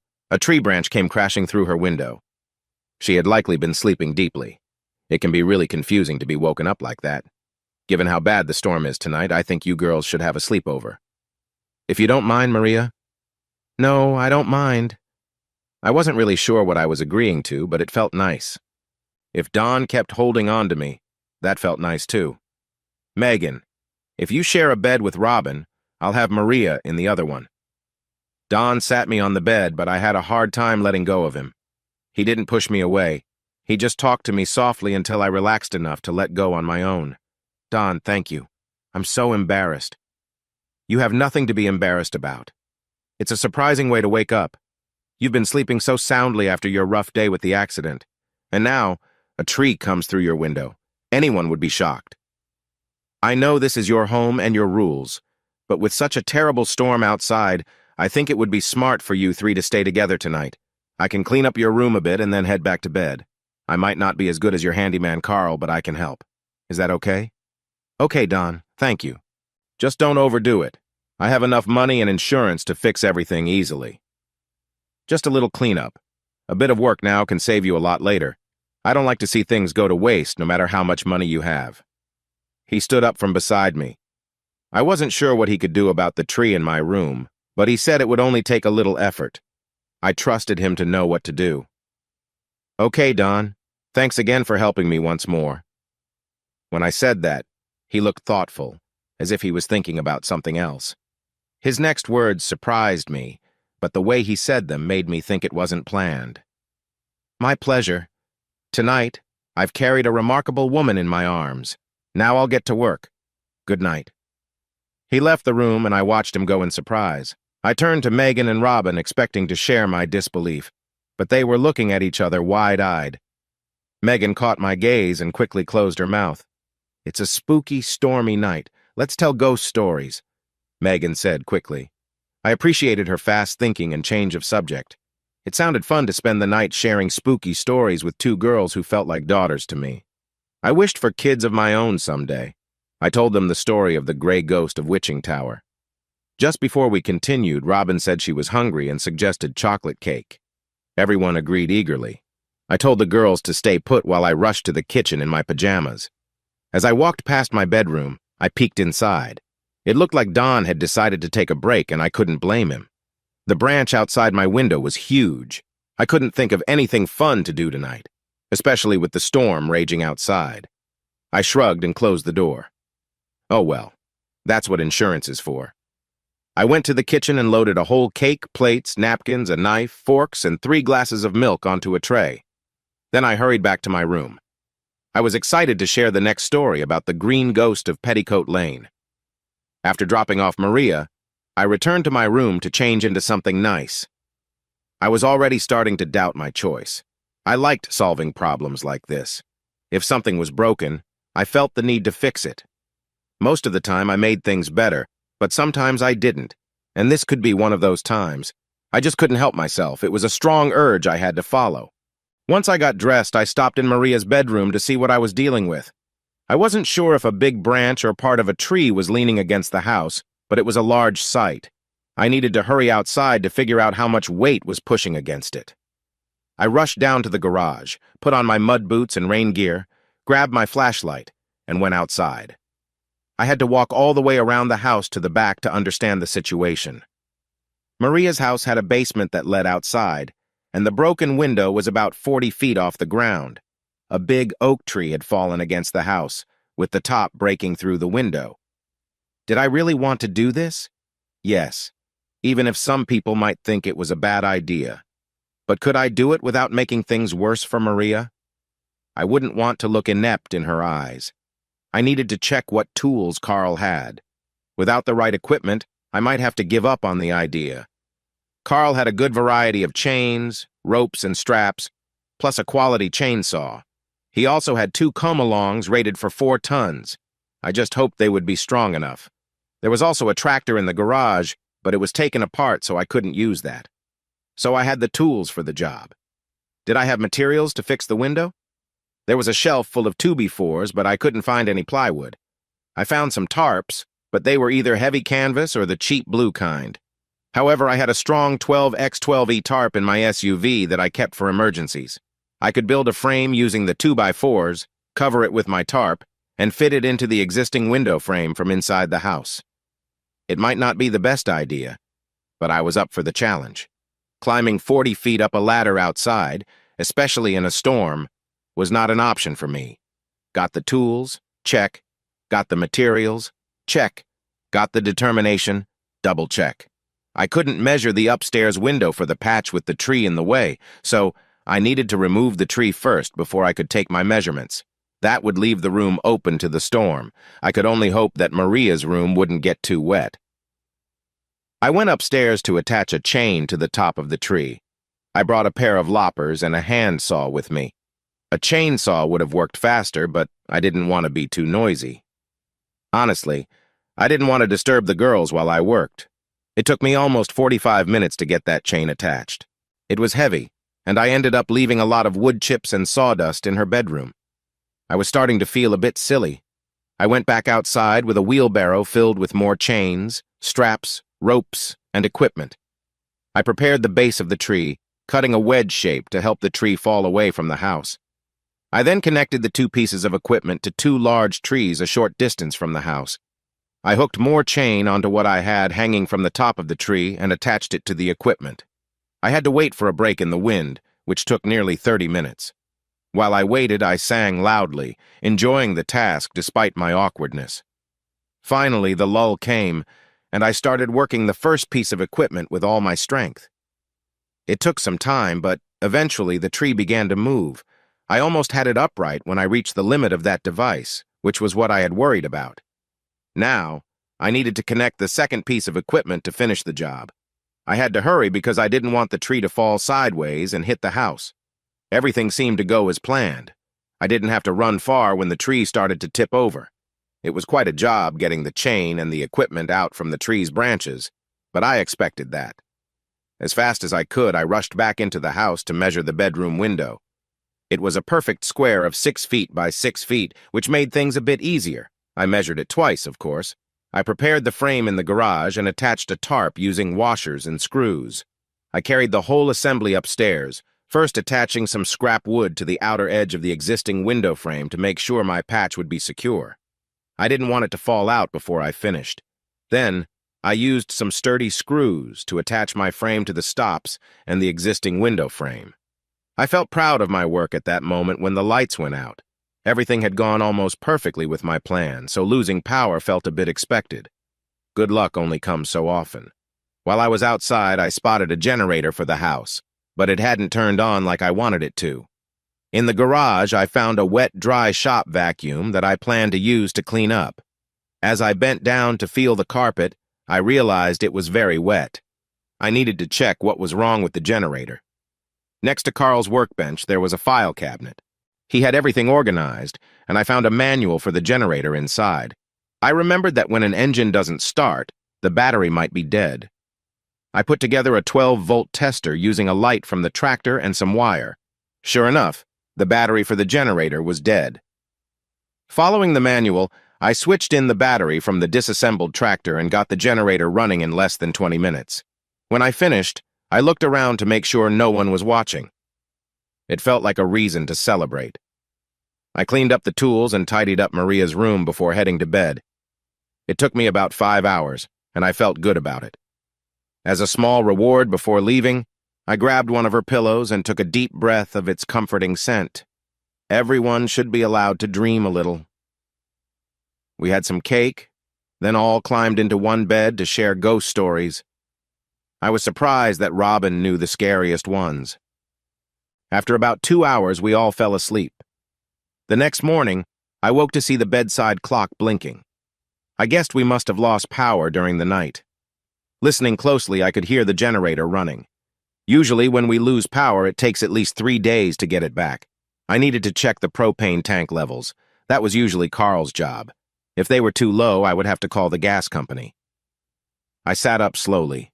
It was a little tricky since someone had a leg across my waist. I looked down at Robin, who was sleeping deeply. Megan was at the edge of the bed, looking like she might fall off. I carefully got out from under Robin and quickly moved Megan away from the edge. They were both sound asleep. I looked around the room with a smile. This was a lovely way to start the day. I felt really happy. I left the room quietly and walked back to my bedroom. It was time to see how things looked in the daylight and get dressed. When I opened the door, I was shocked. The tree was gone. The room was clean. There was a big silver tarp where the window had been. The sunlight was shining bright through the other windows. The silver tarp was fluttering a little in the wind, but it seemed secure. I walked slowly across the carpet. When I got near the window, I felt some moisture under my feet. All the broken glass was gone. How long had Dawn been working? I moved to another window to look outside.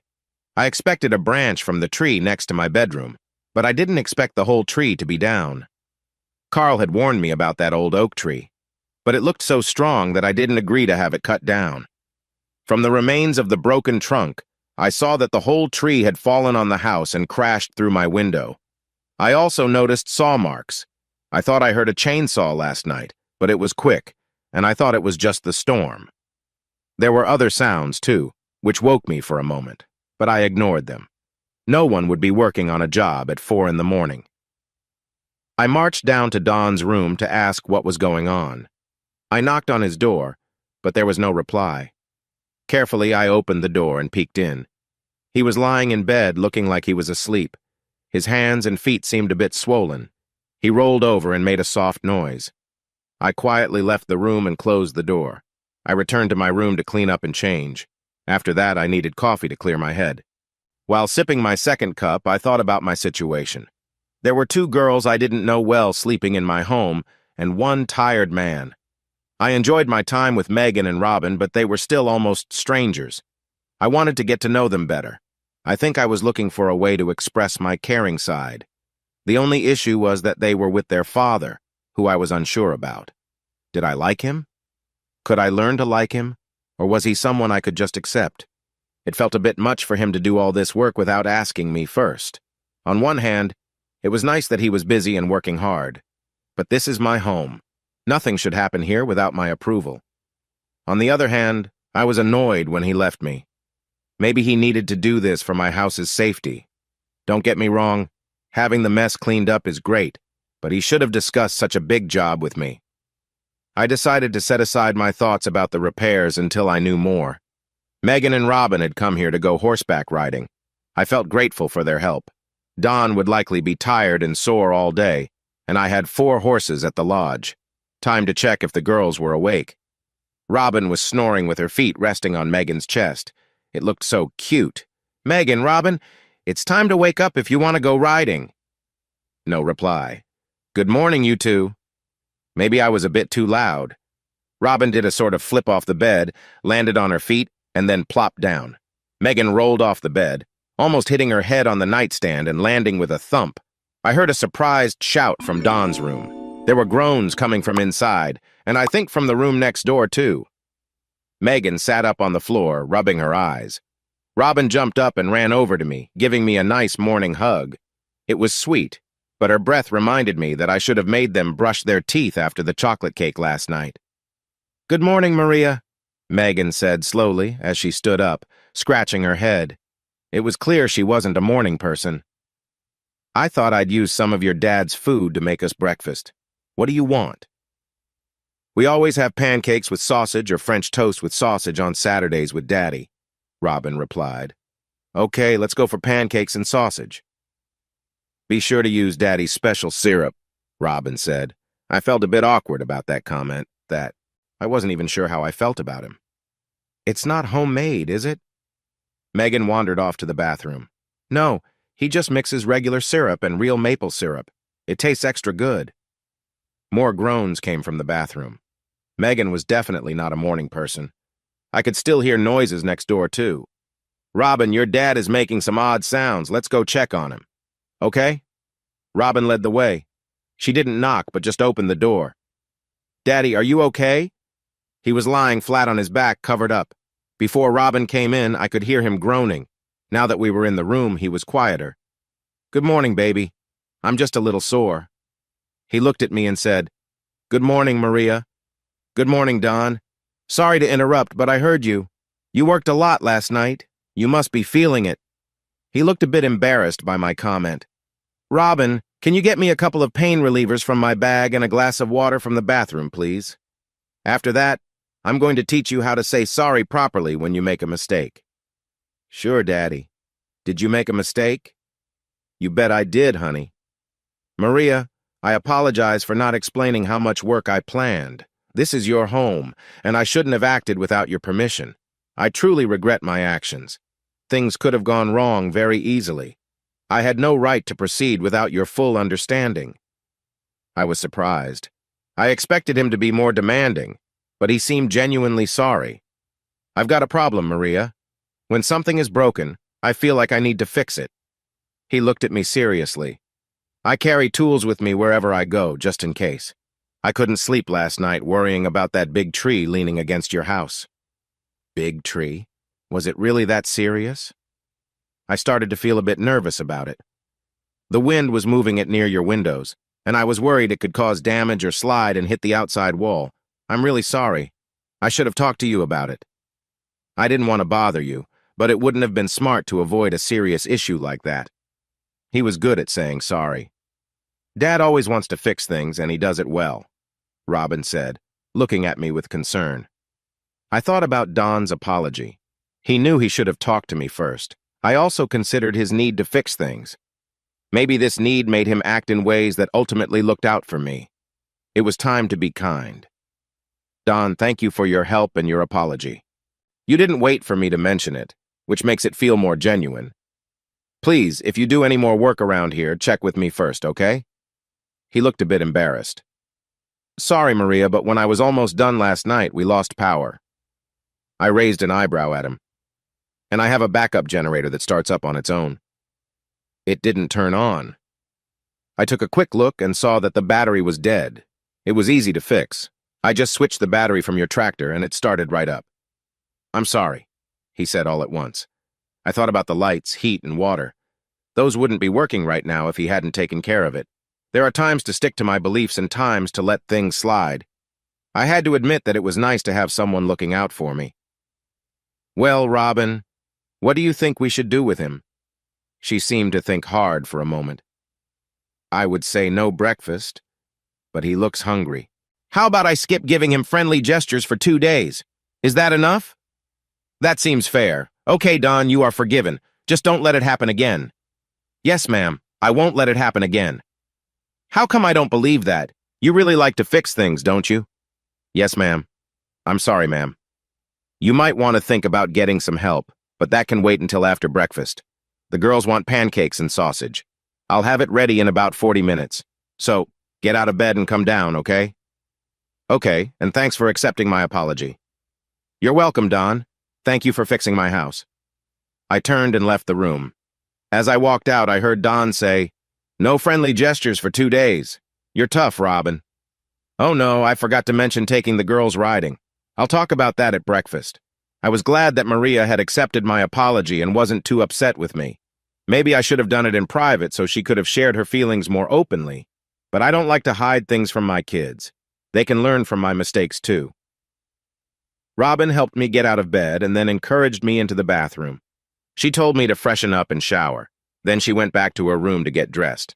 I showered, got dressed, and walked slowly down the stairs. I could smell the sausage cooking. It was wonderful, another meal I didn't have to make. I think I'm a pretty good cook. I had to become one since I believe most restaurant food costs too much and isn't that delicious. But here's my little secret.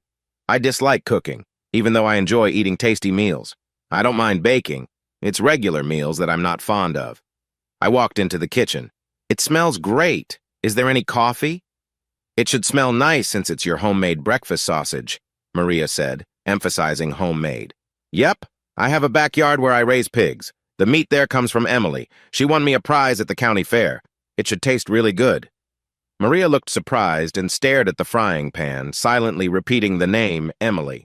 Megan and Robin started laughing. You're joking, right? Maria asked. I smiled big and nodded. Robin, make a note. No kisses for Daddy for 3 days, okay? Okay, Maria. Daddy, you're in trouble. I looked down, pretending to be sad, and walked to the coffee pot to pour myself a cup. I sat down at the table with Megan, who was sipping her own cup of coffee. Megan wasn't a morning person.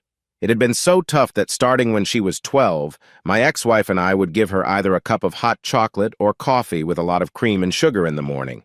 On school days, we even had to wake her 30 minutes earlier than Robin so she could get ready. Good morning, sunshine, I said. She groaned into her coffee cup. Good morning, Megan. She looked up, gave me a small smile, mumbled, morning, and went back to looking into her cup. Were you out late again? How many times have I told you? Daddy. Yes, dear. Please stop, or I won't give you any kisses either. Understood, dear? I glanced at Maria, who was watching us with a big smile. Don, I was thinking, I've got 4 horses at the lodge. The girls told me you don't ride. How about I take the girls riding today? You look a bit stiff and sore. This way you can relax here.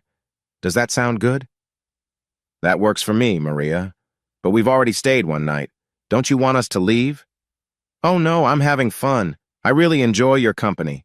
Please stay another night. Also, since my car is stuck in a ditch and might be wet, I don't have a ride. If you don't mind, could you give me a lift back to town when you leave tomorrow? Of course I can do that. Megan and Robin were grinning, even Miss Not Morning Person. And since Megan and Robin clearly approve, we would love to stay another night. Thank you. If I stay here during the day, I can cut that tree into logs for your fireplace. Don. What is it, Maria? No. But Maria. No, and don't make me say it again. I appreciate your offer, but I have a handyman who will take care of it when he comes back. You are still sore. No work? Promise me. I promise. No building on my house or digging a pool, okay? Got it, Maria. Can I use your kitchen when you're gone? Sure, but why? I promised the girls chocolate chip cookies for this weekend. I could bake them and have dinner ready when you come back. Don, very few women would turn down fresh cookies, and I'm not one of them. How do you make your cookies? I asked, emphasizing homemade. Nothing special, just double chocolate chips and maybe a little extra vanilla. After breakfast, I cleaned up while the girls got ready for riding. I let Maria borrow my SUV and they left for the day. I planned to prepare sandwiches for them, but Maria said they would grab lunch at the lodge. Once they were gone, I spent an hour or 2 exploring Maria's house.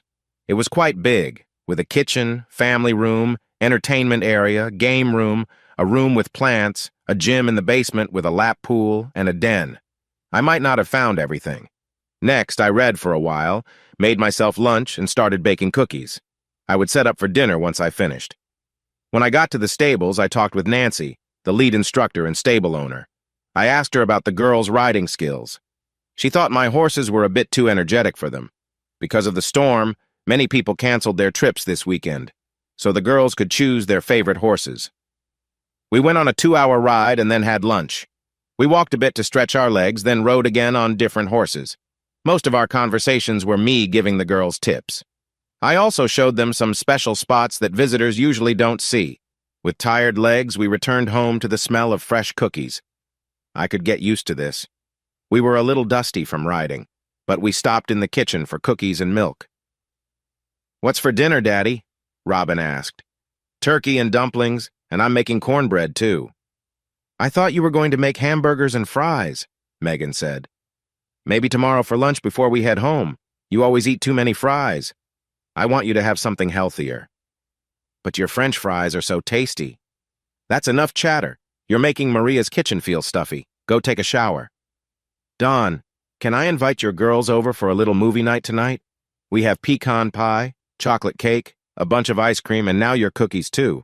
We can stay up late and have fun, then catch some rest on the way home. I smiled at him sweetly. He took a deep breath. Sure, but don't let them eat too many sweets or they'll feel sick.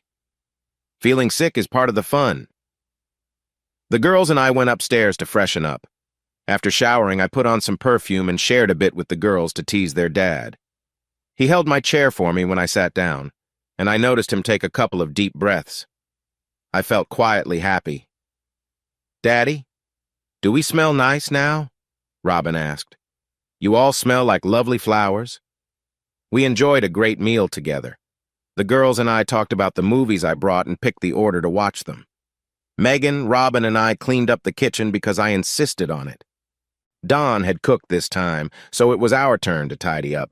Megan and Robin thought we should make homemade pizza for our party, but Don said he didn't have all the ingredients. It seemed like he could do everything. Don went to his room to relax and watch TV. All the bedrooms had satellite TV. Megan, Robin, and I had a wonderful evening. While we talked and ate, we opened up to each other. I shared about Robert, and they talked about their father's divorce. Their story surprised me, and I could hardly believe it. They told me many things their father didn't know. They wanted to share with him, but he didn't seem interested in hearing it. He thought he had already been hurt enough, and knowing more would just hurt him again. The past was over, and it felt better to leave it there. I really liked the girls and was starting to admire Don more. But could their story really be true? If there was any truth to it, I felt I needed to talk to Don about the girls. It sounded like he didn't have any adult friends to talk to about these things. I had a chest in the movie room filled with blankets and pillows. The girls eventually fell asleep on the couches and I covered them with blankets. I wished I had my own kids. I turned off the TV and dozed off in a chair. The next morning, I woke up to the sound of Don in the kitchen. When I walked in, he was making coffee. I was still in my pajamas and robe, but I felt completely relaxed. He offered me a cup. Don, I know we don't know each other very well, but there are some things we need to talk about. It's about your girls. He looked at me seriously. I told him how I shared my recent breakup with Robert with the girls and shared some details about it. He said, "What a complete fool," and it made me feel a bit better. Then I shared what the girls had told me about their mom and dad's divorce. A cautious look appeared on his face. Don, I'm sorry for prying, but the girls needed to share. They don't have any adults to talk to about this. I understand you don't want to feel hurt anymore. They view their mom and your sisters as causes of the problems in your lives. They really should see someone who can help. My ex-wife and I took them to see someone after the divorce. But Barb, my ex, said everything was fine, so they didn't need it anymore. Don, your ex-wife arranged those visits, right? Then she decided it wasn't needed, correct? After all Barbara had done to him, according to the girls, he still trusted her views? I looked at him in disbelief. His face became very angry, and for a moment I felt a bit scared. I'm such a fool, aren't I? He buried his face in his hands and took deep breaths. I wanted to comfort him but held back, not wanting to create any confusion. I could still feel the strength of his feelings. He finally looked at me, his eyes shiny from holding back tears. I regretted not offering him a little physical support.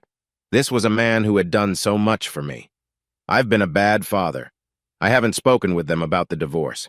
Every time I think about how I've been wronged, I feel such anger it scares me. I can't let my girls see me like this.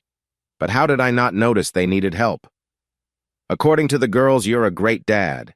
You give them all your love. You just don't always notice what's happening. If you're open to it, I can recommend some good therapists for the girls. We will have to keep it from your ex, though. I doubt she would want them to see someone who isn't her choice. She kept so many secrets from me, so keeping one from her won't bother me.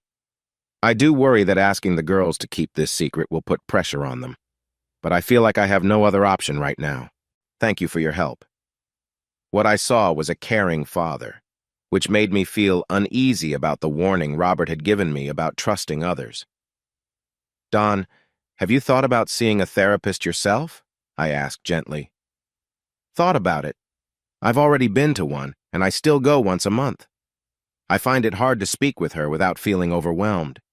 She tells me I have a right to feel angry about everything, and that I need time to get better.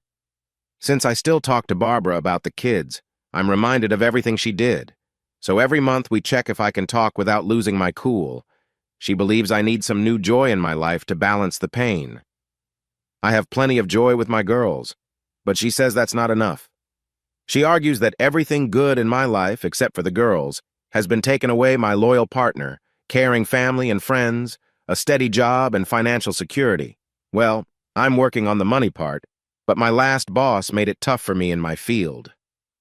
Have you thought about dating? Why did I bring that up? Maria, I'm a mess. I want to be a good guy, but this anger inside me makes it hard. He shook his head. I don't feel right about getting involved with any woman. It wouldn't be fair to her. Plus, there must be something wrong with me if my wife could turn away from our relationship and everyone sides with her. That really hurts my self-esteem. Maria, you've let me share a bit, and I thank you for that. But as you said, we don't know each other well. Still, I like what I do know. I'd rather not focus on my problems or put my past on anyone else. You shouldn't have to deal with it. However, any support you can give to Megan and Robin would matter a lot to me. He looked at me seriously and a bit urgently. The worries he shared surprised me. I expected them after talking to the girls, but it still caught me off guard. My first thought was to pull back from this tough situation, as I didn't want complications in my life. But I truly cared for Megan and Robin. They needed a trustworthy adult, someone besides a therapist. This whole situation wasn't their fault, nor was it Don's. I found myself thinking deeply about it. With determination, I decided to learn more about Don's situation. If there was truth in what he said, I would do my best to be a supportive friend to them. I also found out he bakes cookies. Don, we should swap phone numbers to talk about the therapist. Also, next weekend is the last chance this year to ride at the lodge. They will close the stable for the ski season. I can't promise yet because my schedule is uncertain. I wondered if his story would hold up. But if I can make it, how about you and the girls come back here for that weekend? A couple of my friends will probably join us too. I think it would be good for Megan and Robin. We could have another movie night. I'll call you by Wednesday if it works out. Does that sound good? I think I'm taking up too much of your time, but I know the girls would love it. Let's keep it to ourselves until it's certain. I wouldn't want to let them down. Agreed, but you'll have to bake more cookies, I said with a smile. If you want, I can cook and bake the whole weekend, and even clean your house. He replied sincerely. In my mind, I saw Don as someone who needed help and care. He looked tired and needed healing, maybe even a new sense of purpose. At that moment, I heard Megan and Robin coming into the kitchen. They walked in with Robin encouraging a sleepy and reluctant Megan to follow her. We need some coffee with sugar and cream right now, Robin said with a big smile. Megan just groaned in response. Should I make French toast and bacon for breakfast? Don asked. I was surprised by the suggestion. Robin covered her mouth and said what I was thinking. No more sweets. We finished a whole cake, a gallon of ice cream, I don't know how many cookies, and the pecan pie. I don't want any more treats for at least a week or I'll feel sick. How about I make an early lunch at 11? We can have hamburgers and fries, he offered. Your homemade fries, Dad? She asked excitedly. Of course, he replied with a grin. During this conversation, Robin had left Megan standing alone, looking unsteady. I quickly got up and led her to a chair at the table, then made her a cup of coffee. We sat together, chatting for an hour. It was really nice. I hoped Don's story would prove to be true. The girls and I went upstairs to freshen up and get dressed. Don asked me if I wanted him to change the sheets and wash them. I told him I hired someone to do that. I found a PlayStation I had bought for guests. Robin put in a competitive game, and Megan showed me how to play. After 2 hours, the results were clear. Megan beat Robin, Robin beat me, and I managed to win against Don. He focuses hard when he plays, while I tried to stay calm and composed. Lunch ended up starting late. We ate in the garage, and it was great. Don didn't want to cook inside because of the mess. He said he would cook just outside the garage and bring the food inside. We all gathered outside to watch and give him tips, but it turned into everyone just eating in the garage. He made fantastic hamburgers on a small grill, but the best part was the fries. Unlike typical restaurant fries, Don made them from scratch using a little electric fryer. He made at least 5 batches, leaving the skin on the potatoes and cutting them to just the right size. Once they were cooked, he tossed them in a brown paper bag and added different seasonings for each batch. I need to watch my diet, but if he comes back next weekend, he'll have to make fries again, along with cookies. After lunch, we spent a casual few hours packing up and joking around. Don tried to clean the house a bit, but I reminded him again about the cleaning crew. We all piled into his SUV and left. When we reached my car, I asked Don to stop so I could check it out. The water level was low, but it was clear from the damage that the car had been completely underwater. A big log had broken through the front window. I couldn't call my insurance company because the storm had damaged the lines. I decided to wait until we got to town to use my cell phone. Don had a travel version of the game Yahtzee. I got my chance to have fun with Megan and Robin, winning 3 games against them. They showed me how to say high voltage when singing along to AC/DC. By the time Don dropped me off at my condo, the trip felt too quick. When they dropped me off, I greeted both Megan and Robin with a friendly kiss on the cheek. Don playfully held out his cheek for a kiss, too. I was surprised, but laughed and kissed him as well, making him smile. The next morning, I called my insurance company about the car. Then, I called my ex-husband, Richard. I told him all about my weekend, including the incident with Robert, the car accident, and about Don and his kids. I asked him for the name of a private investigator who could look into what the girls had said about their father, since it didn't seem likely. Richard set up a call with a detective he trusted. I shared my story, and the investigator promised to have a preliminary report for me by early Wednesday. She warned me that without permission from the person being investigated, she could only go so far. Also, if she questioned Don's friends too deeply, it might raise suspicions. Carl and Lucille were still in town because Lucille needed some therapy before she could leave the hospital. I visited them on Monday afternoon and talked about everything that had happened. They were glad I was safe. Carl felt bad he couldn't check the house for damage and reminded me about the fallen tree.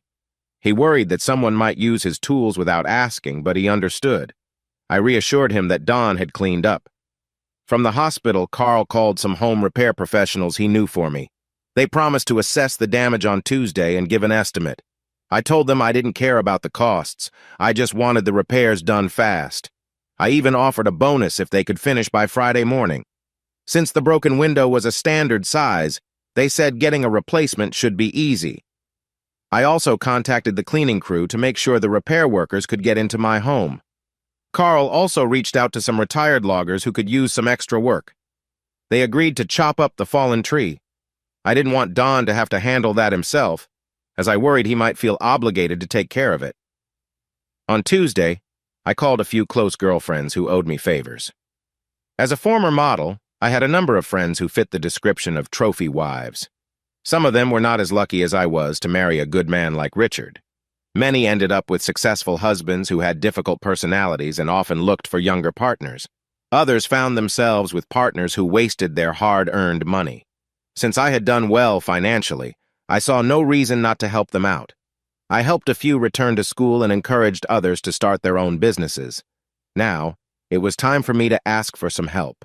I told Vanessa, Kathy, and Freddie about my weekend. I mentioned that if Don's story was true, I wanted to invite him and his daughters to my mountain home.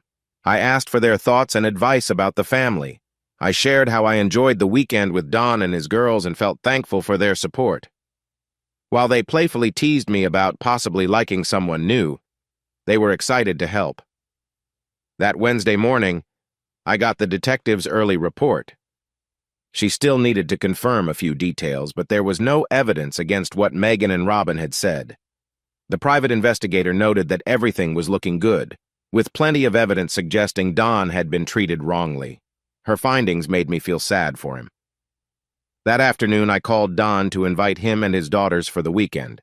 I also suggested a good therapist. He said he needed to ask Megan and Robin first and would call me back soon. 20 minutes later, he called back, saying the girls were thrilled and eager to come. I let him know there would be other guests, so he should be prepared to cook a bit. My insurance company told me that my beloved Mercedes SL 600 was a total loss. I decided to get a Lexus GX 470 instead, since an SUV made more sense for my trips to the mountains, even though I missed my sports car. When my friends found out I bought an SUV, they playfully teased me, saying it seemed like I was getting ready for a family life. With the bigger vehicle, we could all ride together for the trip. I fit all my friends in my SUV while Don could drive separately with his daughters. I would miss our game nights, though. I had to convince Vanessa, Kathy, and Freddie to leave early that Friday. I wanted to get my home ready and make dinner for Don, Megan, and Robin when they arrived. We had used all the food from Don's last visit, and I was determined to plan a nice meal. My friends teased me once more, showing they could be quite persistent. When we arrived at my home, I had a brief meeting with a representative from the construction company.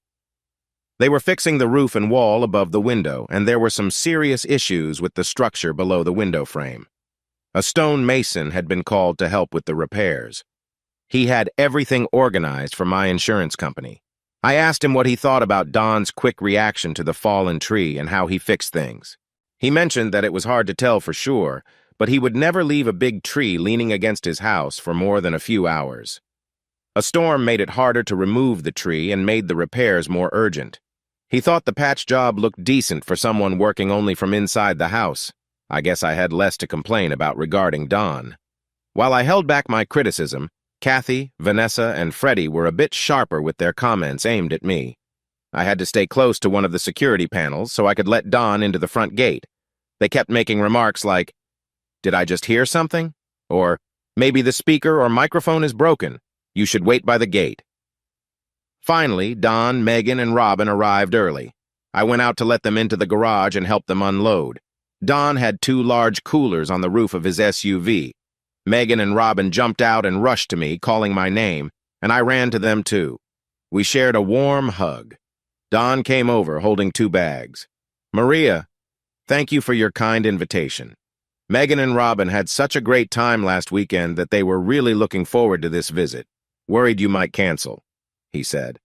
"Oh, I was never going to cancel. I'm happy to see them too," I replied while still hugging Megan and Robin. I glanced at Don over their heads. "I'm glad to see you again as well. You'd better be ready to make more French fries." Don laughed. "I brought plenty of food and I'm ready to cook." "Well, you don't have to cook just yet. I have everything ready for shrimp scampi. I hope you're hungry." Starving. Megan and Robin were so eager to get here that they wouldn't let me stop for food. "Good, let's eat." We unloaded the car, and I introduced everyone to my other guests.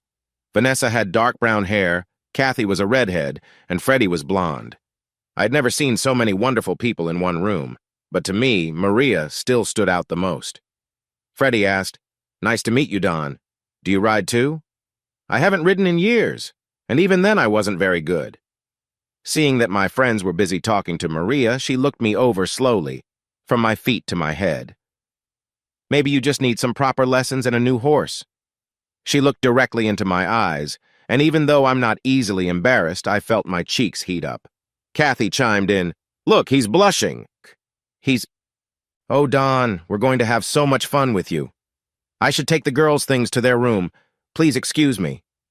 I heard laughter as I left the room. It wasn't unkind, but it felt a bit much. "Robin, Megan, why don't you help your father carry your things upstairs? That way he won't have to make more than one trip. You each have the same rooms as before." "Okay, Maria." "Sure, Maria."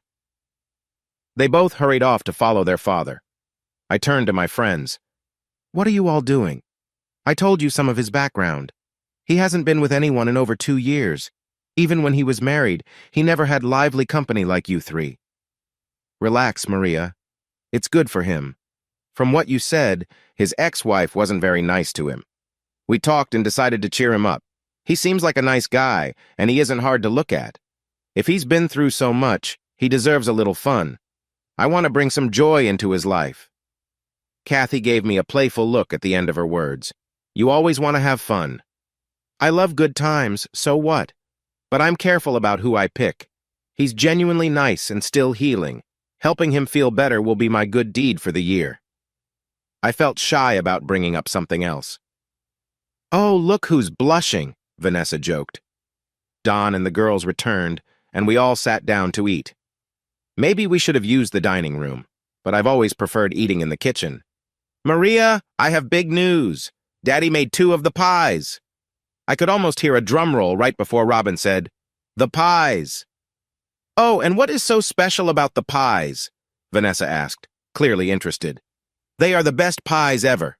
He never makes more than 1 because he thinks we wouldn't be able to handle it. He believes the pies make us too lively. But since it's a special weekend and we have guests, he decided to make 2. There seemed to be a drum roll, maybe even trumpets. Chocolate cappuccino pies. Did I just hear a lion's roar? Honestly, Robin's excitement was a bit much, so I turned to ask Megan about the pies. Megan looked eager, her eyes sparkling as she waited for dessert. They couldn't be that good, could they? Don finally spoke up. "They're quite tasty, but you have to be careful. Eat too much and you might have trouble sleeping. If it's okay, Maria, I'll let you decide how much pie Megan and Robin can have tonight. Usually I let them have 2 pieces, 3 sometimes, and 4 never. Don't worry, I can handle it. I also brought stuff for pizza. Megan and Robin wanted it last time. So if you want, I could make a few treats tonight." "Okay, here's the plan. We ladies are going to watch movies and maybe play some games. Don, your job is to take care of us until you get too tired. Then we will all let you take a break." I waved my hand playfully and everyone laughed. "Thank you, Your Highness. I will do my best to serve you and your friends." "Did he just call us old ladies?" asked Kathy, pretending to be upset. "And here I was going to give you a goodnight hug. You just ruined that."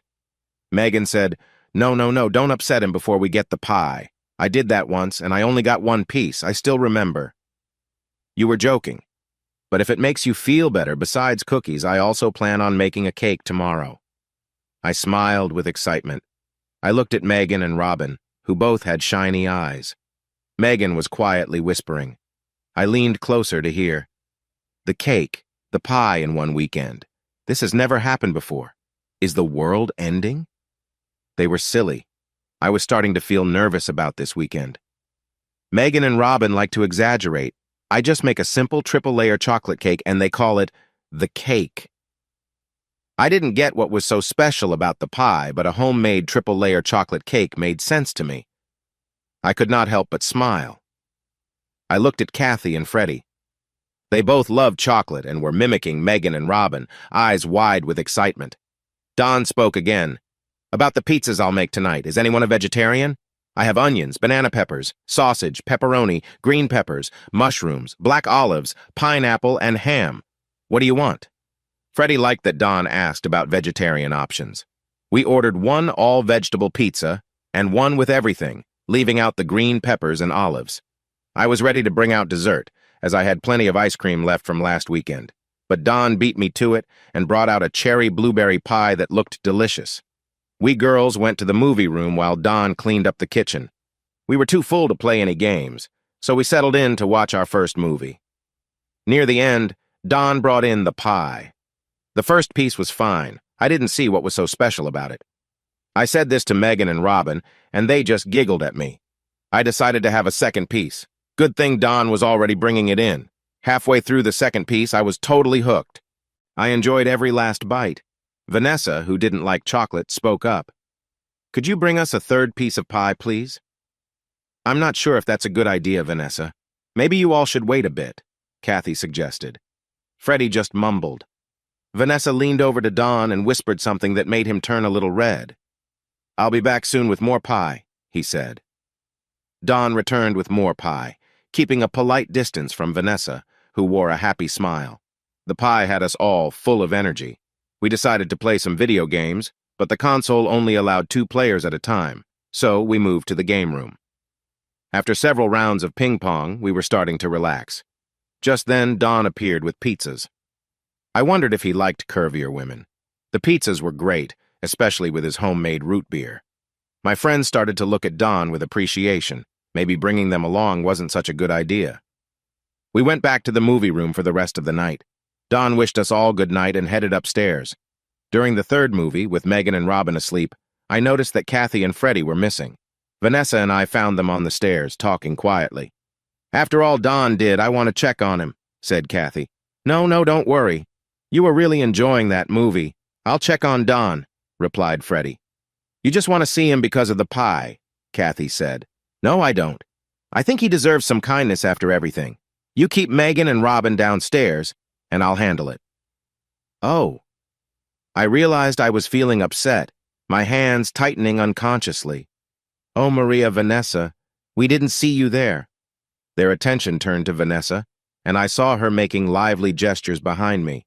But when I looked back, her hands were behind her back, and she wore a sweet expression. Kathy and Freddie came down the stairs looking friendly. We all returned to the movie room and fell asleep before the film ended. I woke up before anyone else. I put on my robe and hurried to the kitchen, having an idea. As I grabbed a clean dish, I noticed 2 empty pie plates in the sink. There should have been half a pie left. Maybe Don had put it in a different container in the fridge. Nothing. Nothing. One or more of my friends must have gotten up while I was asleep and finished the pie. I shouldn't have invited them. Grumbling, I started making coffee. Don walked into the kitchen, looking fresh and properly dressed. There I was in my robe and slippers, hair all over the place. I felt so let down that the pie was gone. "Good morning, Maria," he said. I mumbled back, unsure of my words as I continued making the coffee. "Is everything okay?" I looked at him, feeling sad. "The pie is all gone. Someone ate it last night." Then he started laughing a warm, loud laugh that seemed to last a long time. Each time I thought he would stop, he'd look at my face and laugh again. If he hadn't been the one who made the pie, I might have gotten upset. Finally, he stopped laughing and turned his gaze away from me. "I'm really glad you liked the pie. Today I'm making cookies and a cake, too. I hope you enjoy those just as much. Should I make breakfast?" "No, I'm going to my room to take a nap for a few hours. I think the others will do the same or just stay asleep in the movie room."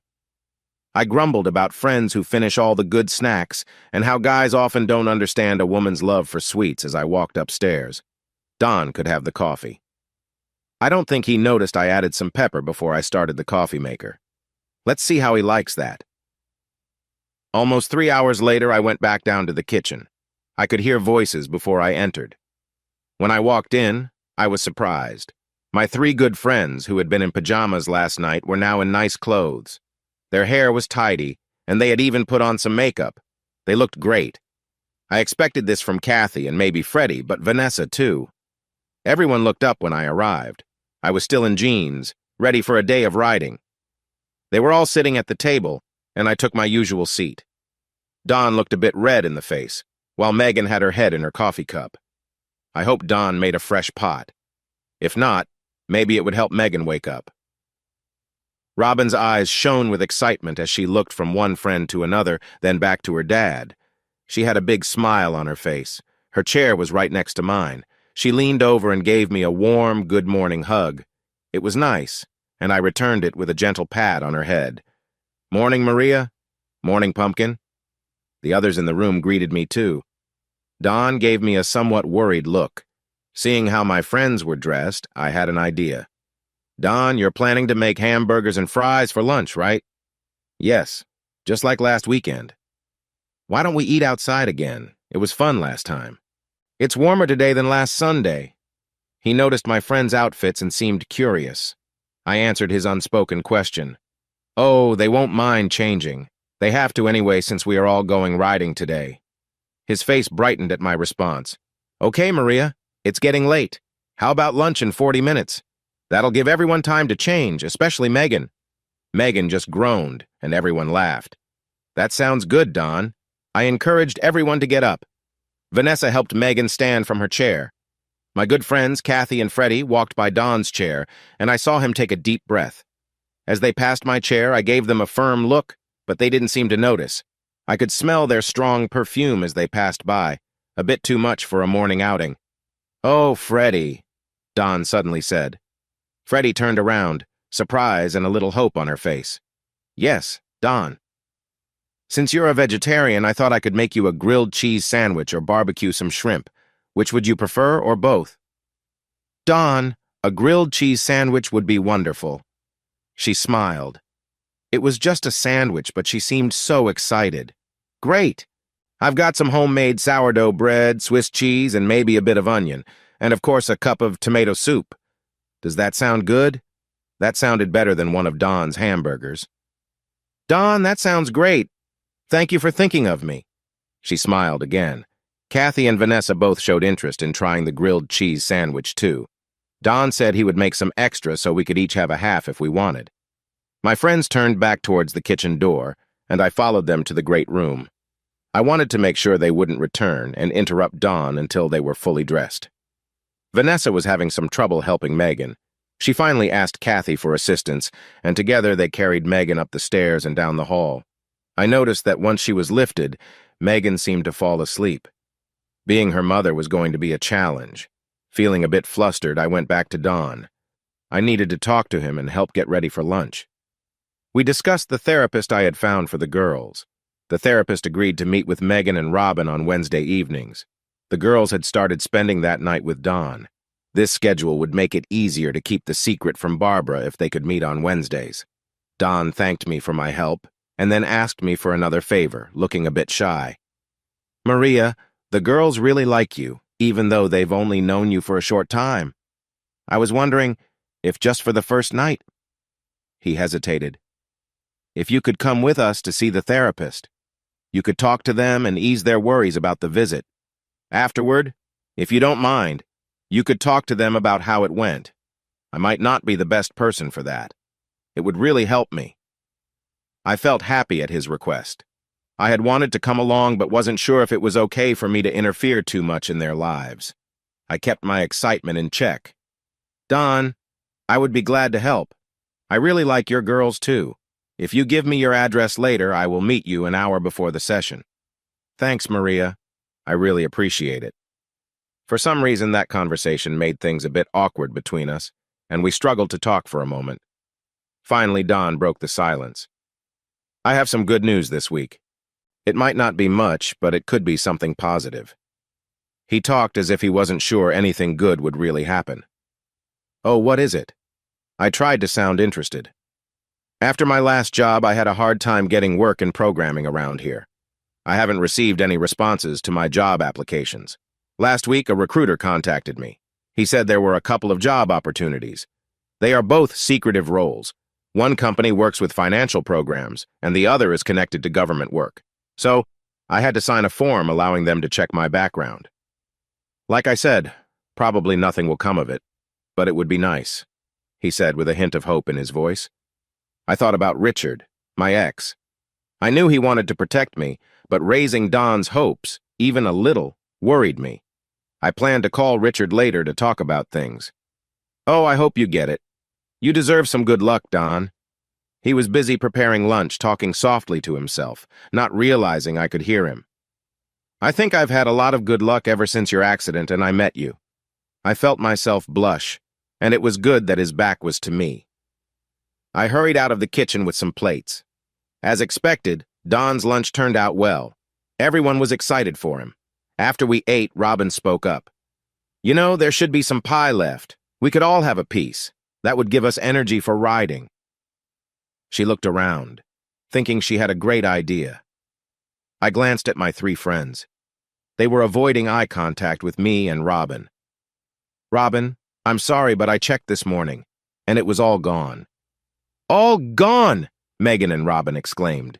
They jumped out of their chairs, and I ran to comfort them. Yes, some pie thieves have taken away your treat. I'm really sorry. My friends turned away, looking for something to change the subject. Don't worry, I'm making a cake. You can all have a big slice. Don replied in a tired tone, as if my acting had been too dramatic. See, my dear friends, your father has saved you. I think it's fair that just the three of us get to have all the cake. My friends began to complain.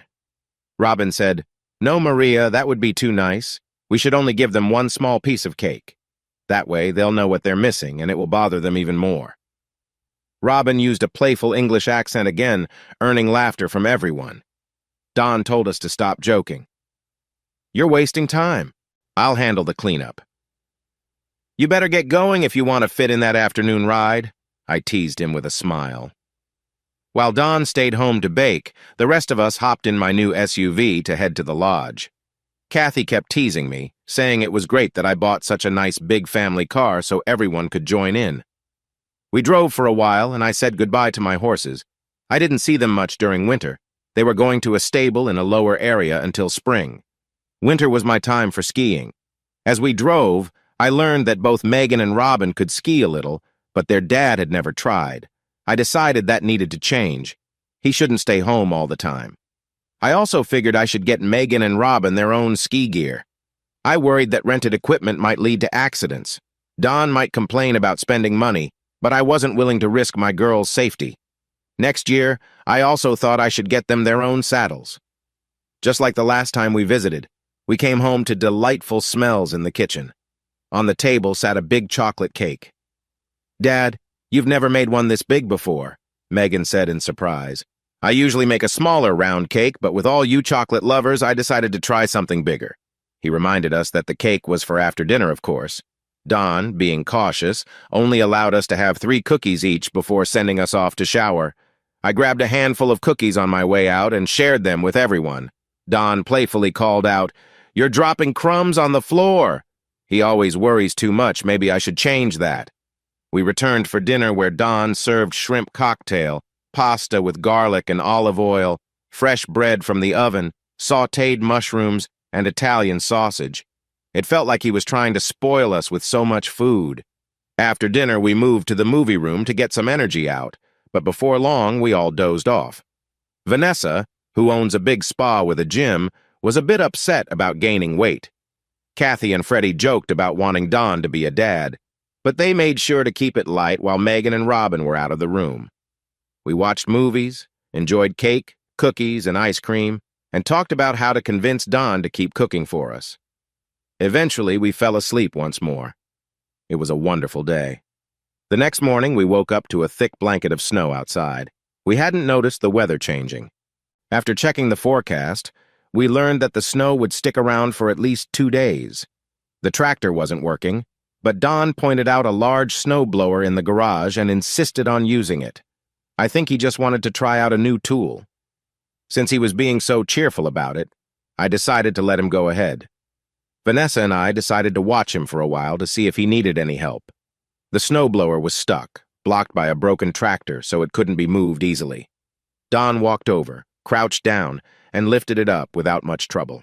He set it down and went to his SUV to put on some warmer clothes. Vanessa picked up a corner of the snowblower and whispered that it must weigh at least 300 pounds. She was really impressed by Don's strength. Don cleared the entire driveway in just over an hour. He came back inside looking happy. He seemed to enjoy using power tools. After all his hard work, he made us a late brunch: French toast, sausage, bacon, and for Freddie, a side of scrambled eggs with onions and Swiss cheese. I noticed the way Freddie looked at him. It seemed like she was starting to like him for real, not just joking. That made me a bit uneasy. We packed up, sharing friendly hugs. Freddie and Kathy surprised Don with quick kisses on the cheek. I felt a little protective. I promised Don's daughters that I would invite them back for the ski season. We all got into our cars and started the drive home. Since we were taking almost the same route and Don was in the lead car, Megan and Robin waved back at me now and then. I made a quiet comment about wanting to ride with them, which Kathy and Freddie overheard. They suggested I call Don on his phone and switch passengers for a bit. They said they would happily keep Don company. I wasn't sure I could trust them alone with him. Finally, our routes split on the highway, and I waved goodbye to Megan and Robin.